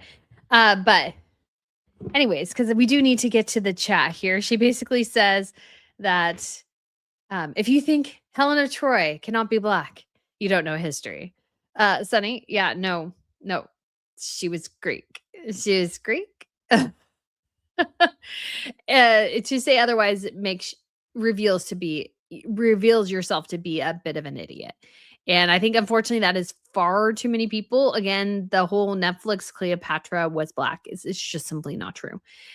Again, there is like a difference between North Africa and Sub-Saharan. Different skin colors, different heritage. And I will remind everybody as well, there are sometimes portions of history, some people just didn't write things down. And so there's in certain areas of the world, there's just not much to pull from. And so, but that doesn't mean that you can take written records of Greeks and change it and race swap it just to fulfill your cultural agenda. But that is probably a different story for a different time. So let's go ahead and get to the chat, guys. Thank you so much for indulging me in my very long explanation on Prince Harry.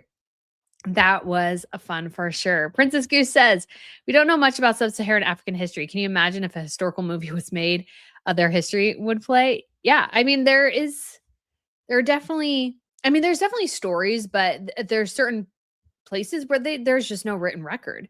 The only actually probably written record came from the Europeans who initially interacted with some of these groups. And so without a written record, like all of it was oral history, there's just not much to pull from. There are, of course, stories. So that's not to say that there aren't, but not as many sometimes as you might think. Alice says, why does Cleopatra being Greek make her any less important or interesting? It's baffling. Yeah, no. Well, the idea is not to, let's say, diminish her because she's Greek, but it's because of this idea. I think that certain members of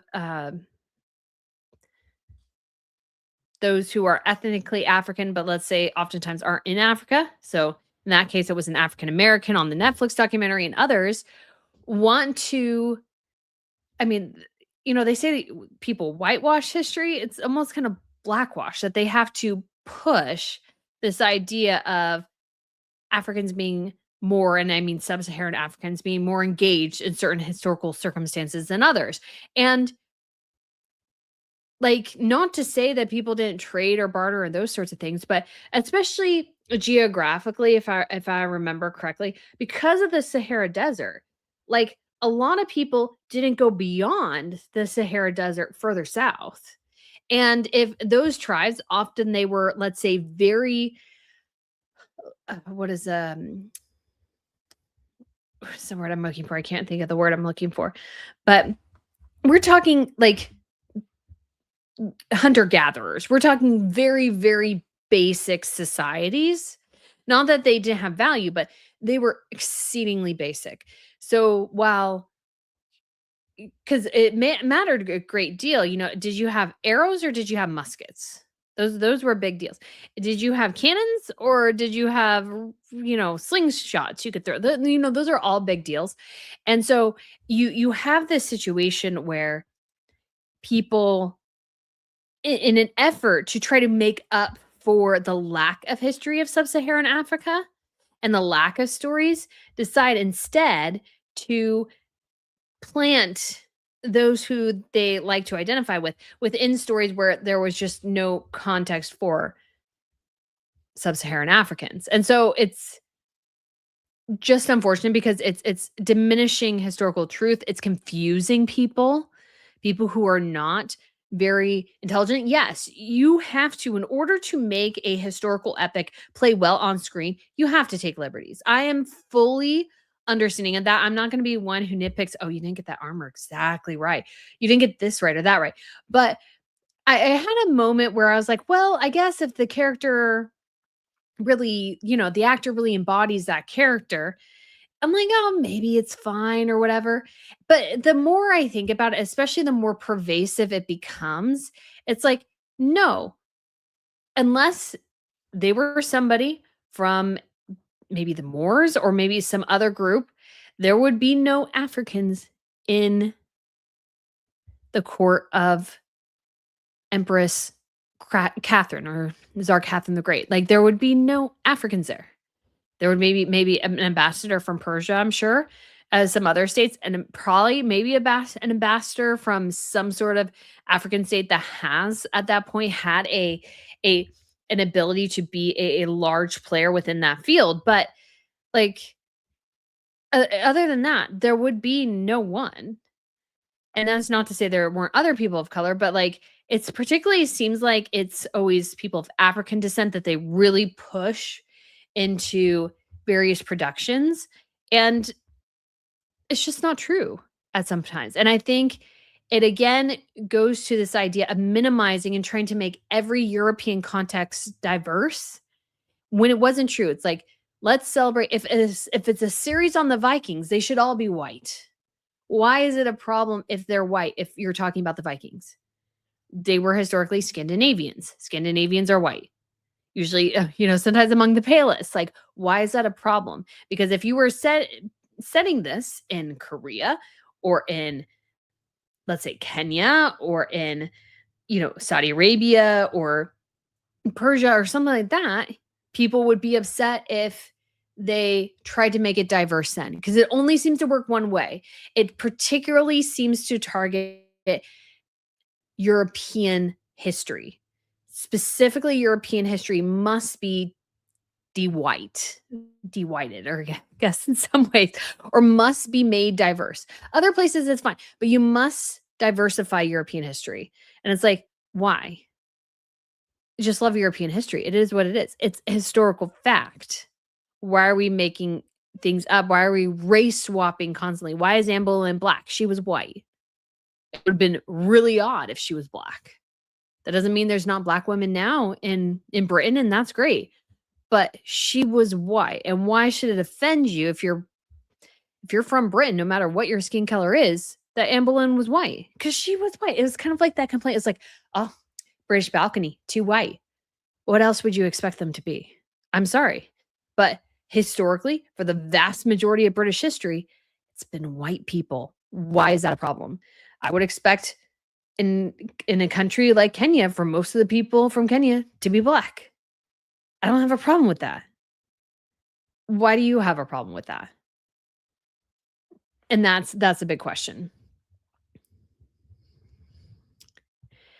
We have Basketball Mom says they didn't say anything about Catherine's hair because the pasta was for personal consumption. Meghan was making serving foods for others. Great point. Great point. Clifford said North Africa is part of sub-Saharan Africa. It is true, but it is considered very different. Like kind of you have that Sahara split, and to the north you had obviously the Egyptians, you have the city of Carthage and the people of Carthage. I don't know how much, again, I have a book on Carthage, but I put it in storage because I did want to know a bit more, because I don't know that much about Carthage. If you're not familiar or aware, obviously Hannibal of Carthage, the name Hannibal, we get it from the general from Carthage, who used elephants to try to go across, I want to say it's the Alps. He was so he went across the Alps to try to conquer Rome, failed, came back. I don't know if he died on the trip back or not, or if he died in Rome. I don't think he died in Rome. I think he died on the way back. But anyways, after the attempt by the Carthaginians, after the attempt by Carthage to conquer Rome, Rome instead went and conquered Carthage. And the legend is that Rome raised Carthage to such an extent that they salted the ground. And what that means is that when you salt the ground, you make it so acidic that nothing can grow there, nothing can live there. And so the kind of idea is that Rome just destroyed whatever future could be part of it. So anyways, I don't know enough, but I have a book that I hope to read someday. That's my thought. I have a whole bunch of books. I have a new stack of books I got. It's like, there are a whole bunch of books I hope to read someday. Hopefully we'll get there. Lizzie B said, thank you, Miss Brittany. Carol said, Cleopatra was one of the bad ASS queens at Pharaohs. She was very interesting. She's a very interesting character in a lot of ways. I need to read a bit more. But yeah, she definitely got rid of her brothers who she was supposed to marry. I think she married at least one or two of them. But one of her younger brothers, because again, part of the reason we definitely know that they were Greek is that they intermarried for a while in the Ptolemaic dynasty. So Ptolemy was one of the generals of Alexander. So Alexander the Great's empire, when he died at 32, was divided by 4 men. So you had Ptolemy, you had, I think it was a Sadducee. No, that was her name. I can't remember. Anyways, one who kind of had control over the Israel, kind of the Israel region and other places within that, and like Syria and Lebanon, what we now know as those countries. And he was how we got the Maccabees and Hanukkah, was that particular general in his area. And then somebody kind of controlling Madagascar. Sorry, not Madagascar. Excuse me. Macedonia. Goodness gracious is me. So Macedonia up north in like the Greek territories, and then another one out more towards like Asia. And when he conquered, parts of India and Pakistan. So, and Afghanistan, you would say. Mega Catcher, thoughts on Catherine's Italian outfits? She's obviously beautiful, but I thought the outfits were average for her. Yeah, like nothing super exciting, I would say. I do think again, it's interesting to see her continue to use the suits. That's what I found interesting. Because again, this shows a very clear, I think, difference between Queen Elizabeth and what she wore sort of for more of the Queen Elizabeth standards versus Camilla. So I think definitely Catherine wore a lot more dresses, coat dresses, those sorts of things, because I think that's what Queen Elizabeth really liked to see. And Catherine was sort of following that guidance. Royally Fruit says the Sussex geniuses weren't invited to Peter Phillips' wedding. Is that true? That is what we've heard. People magazine confirmed it. They reached out to Harry and Peter Phillip, and neither one of them confirmed or denied. So I just, did think that was kind of sort of funny. Clifford said, there is a lot of documented African history. Having grown up in Southern Africa, I know that for a fact. Yeah, there is, but there's certain sections of it where definitely it is not. Like Ethiopia, probably a little bit better. Things depended on where you were. But I know at least, particularly when it comes to like the Sudanese region, some of the Sudanese region, like there was no written record until the 1800s. And there was, I think, good sections of Africa where there was no written record until the 1800s when the Europeans came in. That's not to say everyone, of course, but if a culture didn't have something written down, it is really hard to kind of find things. Carol said people are blackwashing history. Yeah, that's kind of true. So Design says, really enjoyed the slide, Brittany. Thank you. You are welcome. And Megan McNabb said, what color is Santa? I mean, Santa could be whatever you want, really. But, if you're talking in the cultural sense, he was white.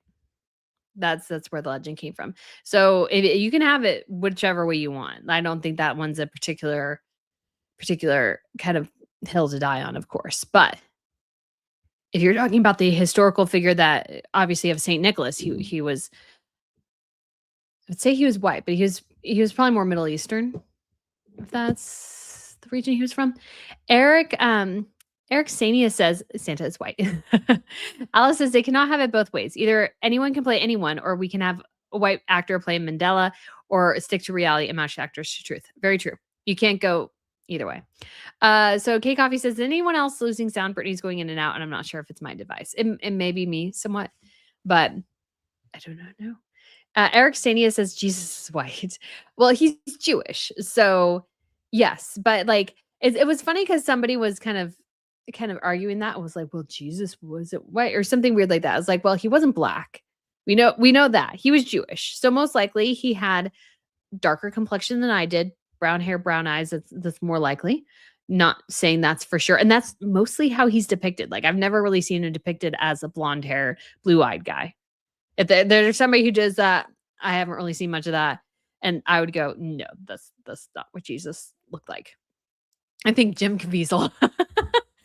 I think Jim Caviezel. KN Crean says, I agree. If it was a historical story, yes. But Odyssey is fantasy. So while I agree the casting makes no sense, it's not really a story. So it's not as important. I mean, I can see that. But I think because it's based off particularly Greek history, and it was based off of Greek heritage and culture and all these sorts of things, I think it would be best served. Now, of course, the Greeks as we know them today would be probably like have changed somewhat since the ancient Greeks. So I don't think you have to have, let's say, and cast all Greek actors, because I think that's a little bit much. But even if it is a mythical story, it's based in a reality. So the city of Troy actually exists. They did find it. They kind of have an estimation for when perhaps this conflict did happen. So even though the story is mythological in a lot of ways, it was based off of some sort of historically factual event. And so I think in that particular instance, I think it is actually important to make the characters look at least somewhat like who they would have actually been. And because I think it actually takes you out of the immersion of the story. And a lot of people have talked about the language because everybody has Americans accents, are using more of colloquial terms that we would use. And because of that, it actually takes you out of the immersion of the experience because you're like, oh, this is a little weird or whatever. And it kind of breaks your it's kind of like it would I think what I think the movie is gonna do is come across as uncanny valley, where it's like it's kinda there and it's kinda not, and you're kind of like, you don't know which box to put it in. That's what I think will happen with the movie. And if the myth was based out of Africa and dealt with particularly African people and culture, people would be up in arms if they made the cast diverse.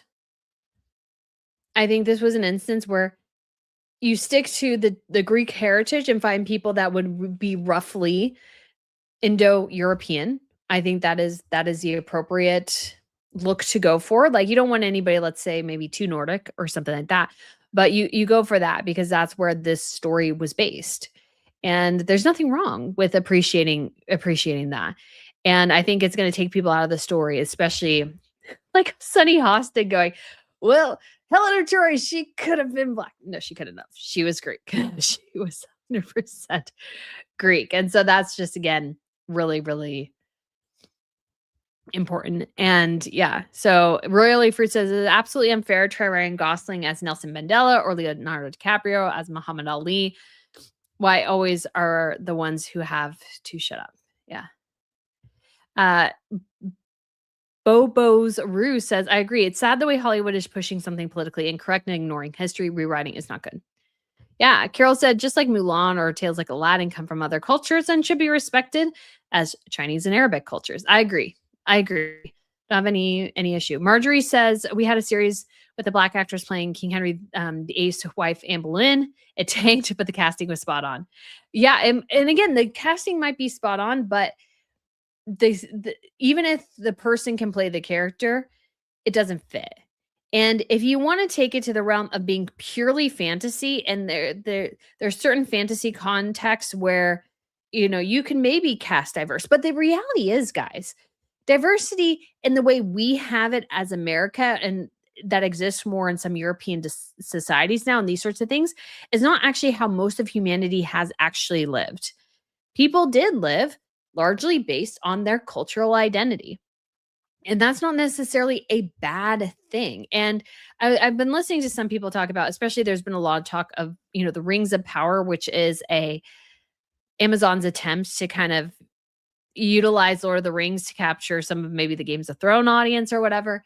And one of the things is that they've talked about is that it's so diverse because, you have to have, every race is casted as, every race within Middle Earth, is that the show actually ends up losing an element of identity because you can't tell what group people come from because everybody is so mixed. It just doesn't work. And in particular in Tolkien wrote his work as if it was a Anglo-Saxon mythology. That's what he wanted it to be. So Anglo-Saxon, obviously English and British, and before the French Norman invasion. And so it's like he envisioned all the characters as white, except for he did have some groups that were I think the tribes to the south or something that came in during the war. They were looked like Middle Eastern descent. And you actually kind of have to have tribes in some way or separated groups in some way because that's how people actually lived for the majority of humanity with certain exceptions. Like in Rome, it would have been fairly multicultural. So if you're dealing with a show in Rome, there would be people from Africa, from Northern Africa, from the Middle East, from Asia, probably. Not a ton, but you might see a handful of them in like diplomatic roles or as traders. those would actually exist and would make sense within the context of Rome, because Rome was a huge multicultural capital. But beyond that, if you're talking a little podunk town in England, it's going to be all white people. In the Vikings, going to be all white. And there's nothing really wrong with that. So Clifford says there are a lot of historical documents written about nations that made the continent. There's a lot of North African history documented, Central African history documented, Southern African history documented. Carol said, that is why I have such a problem with Bridgerton and other historical productions, so DEI focused. I mean, Bridgerton at least is attempting to be kind of like, it's portraying itself as fantasy, because you gotta think about what is fantasy and what is reality. But yeah, it's, again, I don't think the books were written with a multicultural lens. It's British. Let it be British. Boo Roos says, I love historical movies and documentaries. I don't want fictional rewriting. I don't think anybody does. Alice Ransom Rave says, it is just a fact that African and Native American history is less well preserved and known, so we have fewer stories. But it doesn't mean we should change European history. Exactly. Some of it is just not there. As what's really interesting, I think, about Europe is that, and you have this a bit in the Middle East as well, for sure, because they preserved a lot of the ancient writings like Plato and Aristotle and those sorts of things. But because of, in a lot of ways, I think the Bible and the desire to preserve the Bible and the importance of having a physical spiritual book, this was, obviously started with the Jews and everything. Not that other groups didn't write things down, but the desire, I think, and the importance of having a written record was something that translated into European cultures as well, because of the Christian faith, because there was an emphasis on having a physical Bible book. Obviously, not many people had a lot of them, but in the way we do now, but the actual physical desire for a physical book and the importance of having a physical written down record was something, I think, that translated from the Jews to the rest of Europe through Christianity, basically. And so Christianity has because of that influence, I think Europe almost has an overabundance of historical records compared to some cultures because of that. Not every culture, obviously, but the Egyptians wrote quite a bit down, but they also were able to create papyrus. And so that allowed them to write down, because some cultures, maybe it was just a rock and you had to get a particular rock and a particular dye and these sorts of things. And that became quite complicated compared to something like papyrus, which is a little bit easier, but harder to preserve type of thing. So obviously a lot of times, sometimes if something was written on paper, depending on how far back it was written, it may not have survived, but stone fragments did. And you only have so many stone fragments compared to the plethora of paper in certain instances. So lots of factors. Kate Fox says it's a Marxist revisionism. I would agree with that as well. Royal Leaford said, I stopped watching Bridgerton. Carol, I can't watch Bridgerton.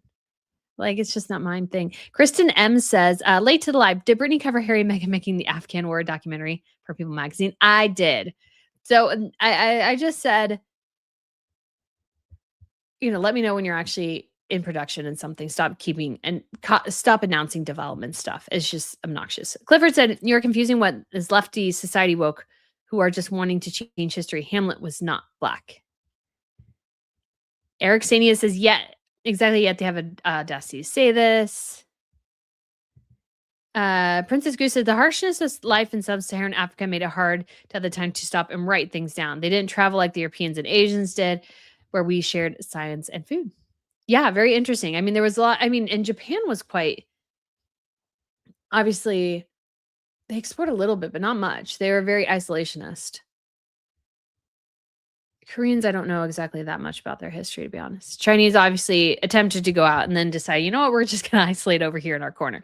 Because in addition to the desire to write things down, the other factor for Europeans, and again, this comes somewhat from obviously a desire to conquer. It's not all of it, but the charge by Jesus to go out and make disciples among all the nations actually did drive a lot of the colonialist efforts, because part of the reason he went was to share Christianity.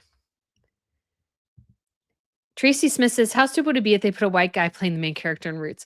Very true. Gideon said, "Yet if you made a movie and made MLJ character any race but black, hell would rain down, and rightly so." Yeah, yeah. It was bad when they made Genghis Khan John Wayne. That was bad. That was bad. It's equally bad to make Anne Boleyn black. With what is her name? I want to see Sophie Turner. That's not right. I can't remember her name. That's equally bad. Deep thought. Yes, indigenous North Africans aren't black. Yes. We have now a mixture of Arab in there too, but yeah, Coptic Christians in Egypt, from my understanding, are the closest to what ancient Egyptians would be. Beyond that, I'm not fully aware. Glenn Chatham says, didn't Harry brag about deleting 25 people in Afghanistan when they've been Muslim? He is so stupid. Very true. Riley's US says, William Catherine and the Royals partner and shine lights on experts. Harry and Meghan talk down to people and pretend to be the experts. That's a very, very good assessment. Lizzie says, why not make more films about Al-Bulan, Northern modern Africa? There's so much to know. There are great stories, kings and queens, lost kingdoms. I'm sure they can make new movies. Yeah, that would be a great movie. They did do one movie. I think Viola Davis was in it. And it did not do well because it was about an African queen, and it did not do well, but there was some controversy around it too. I can't remember quite what the controversy was. That film? The Woman King. The Woman King. There was quite a bit of controversy about this movie because the woman they featured, the part of the feature here is that the woman was engaged as well in the African slave trade, this particular tribe. So again, because no history is perfect. Royally First says, I'm not against diversity, but what I don't understand is why to change and chop what is already in people's minds. Create a new story, include everyone. Exactly. I don't like the constant need to change and race swap all the time. And we're really at this point, Hollywood is so devoid of ideas, it's constantly cannibalizing old IP, and it's just bad. Alice Ransom Ray says, Brittany, if you want to laugh, watch the horrible histories that Lady Gaga inspired Cleopatra's song, Rah Rah Cleopatra. It's hilarious. I have not seen that. I'll have to watch. Carol said Alexander the Great was Macedonian. Yes. So they were considered Greek, but like low class Greek. So yeah, they were Macedonian, definitely different, but still culturally quite Greek. Princess Goose says Cleopatra used her feminine wiles to her advantage. The coins and sculptures made her look not very pretty. Her personality may have played a large part. Yeah. I mean, I've heard that she was not, let's say, as attractive as you would think, but was very charismatic. Princess Goose says Cleopatra with Billy Zane had an actress who looked Greek. Not sure where she was from. Interesting. K Coffee says Jesus is Jewish and they normally have a darker skin tone, not brown or black, just darker than white. So hard to explain. Yeah, exactly. But definitely not, again, a pale skinned, blue eyed, blonde haired Jesus. And that's not true. And I don't have an issue with that. It's like, he's Jewish. He's Jewish. Like at any Jewish people, it's like, oh, you're a descendant of the similar tribes. And so Jesus would look kind of like a Jewish person. Gideon said it's like watching a video that you don't realize is AI until something common is pronounced and it's like a giant record scratch. Yeah, I think my theory is going to be, guys, on the Odyssey. And I do have to wrap this up here pretty soon just because I have a dinner to get to, but I think the Odyssey, my guess is that it's going to come across as Uncanny Valley. Is that people are going to watch it and it's like, it's going to be like there and there's going to be elements you appreciate, but elements where you're sitting there going, no, that's wrong. Or your brain just doesn't know something's wrong, but it feels wrong. Like I would, from a historical perspective, know at least some things were wrong. And that can take me out, but sometimes I'm like, oh, I just enjoy it. But yeah, you know what, actually an interesting comparison I just came to my mind was like something like Pirates of the Caribbean. which was a good race. Sorry, a good mix of, different diverse races because you had slavery that was in effect. So you did have, the dark-skinned African pirate who was part of Barbossa's crew who was like seemed like kind of the vice captain. And you had a couple other mixed races there as well, Asians and those sorts of things. And so that was a mix because that was a mix in the Caribbean at that time. But the British characters were generally white because they were British. And yeah, that's just something. I don't know why that just came to my mind all of a sudden. Tam said, thank you, Brittany. Very enlightening. Yeah. And so that's an instance where it didn't take me out of the context of the film at all because I was like, oh, yeah, that would make sense because the pirate crews picked up different people from different groups and even ex-slaves and those sorts of things. And so you would see a variety. But if it was, but that situation doesn't work in every context. Princess Goose says, Lupita Nyong'o is a wonderful actress, but again, no Helen of Troy. Yeah, I have to say, I don't think it's gonna work well. Pearl Mokonue says, I disagree. It's like casting Ragnar as Asian or Black instead of casting an actor who represents culture. Yeah, like it's just one of those things.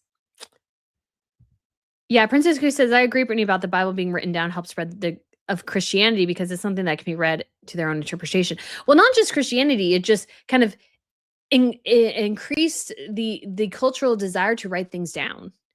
And because you had to write the Bible down. So you had to have a written record because you had to write the Bible down and you had to share it. And that's just something I don't think people think about quite as much. Marjorie says, there are certainly no African Nights on the Bayou Tapestry, but there were in recent TV series. Yeah, I haven't watched the TV series yet. And somebody brought that up to me in like a comment going, I praise the diversity of the cast at one point. I was like, no, I was just excited for the idea that you were covering the Norman conquest and King and Conqueror. Not that it was diverse, but I do need to still watch them. Lizzie B says that was a good movie, The Woman King. I like Viola Davis and her acting was excellent. Good to know. Good to know. Yeah, it was just more the controversy surrounding it type of thing. Not, yeah, I think it was well. I don't remember. I haven't seen it. I shouldn't say. Misty Frog Channel says the controversy was that she was one of the biggest slave traders of her own people. Yes, because what they don't always cover is that oftentimes it was a way, the slave traders, some African tribes were like, hey, let's conquer our enemy and then sell our enemy. That definitely happened. Carol said, there are great stories that work with a global society. My issue is we watch history. We just want a historically accurate at this point. Yeah. Or at least an attempt to have a historical accuracy. Because again, obviously a level of interpretation, but it seems like the race of the actor is one of the bare bones basic things that you need to hit in order to have that historical feel. Otherwise, it just doesn't seem real. It seems more like a fantasy rather than history. And I think that's incredible. So Daryl Ike says, just caught this late and looking forward to rewatching from the beginning. I hope so. I hope it's good. Alistair Ensign Rice says, Pirates of the Caribbean is a good example. If it's done well and makes sense, diverse casting works fine. Yeah, and it worked perfectly fine and amazingly well in that movie. I love Pirates of the Caribbean. It's a great movie. And not for a second does the diversity take me out of it because I understood that was a diverse time period within that region of the world. But that wouldn't have worked if it was, in a different context. That just doesn't work. And there should be nothing wrong with that.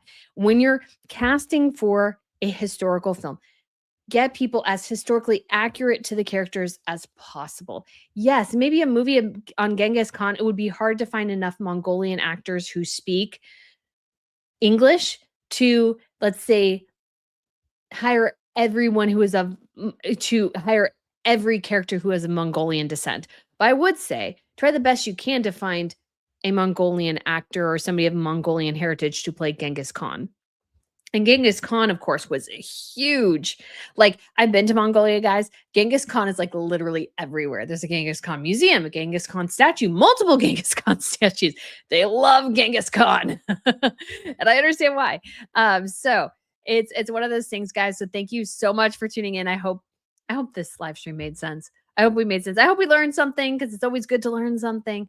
Thank you guys so much for tuning in and for all your support. And thank you to the Sidley twins for checking out the video today, guys. I really do appreciate it. Thank you so much again. And I shall speak to you guys very soon.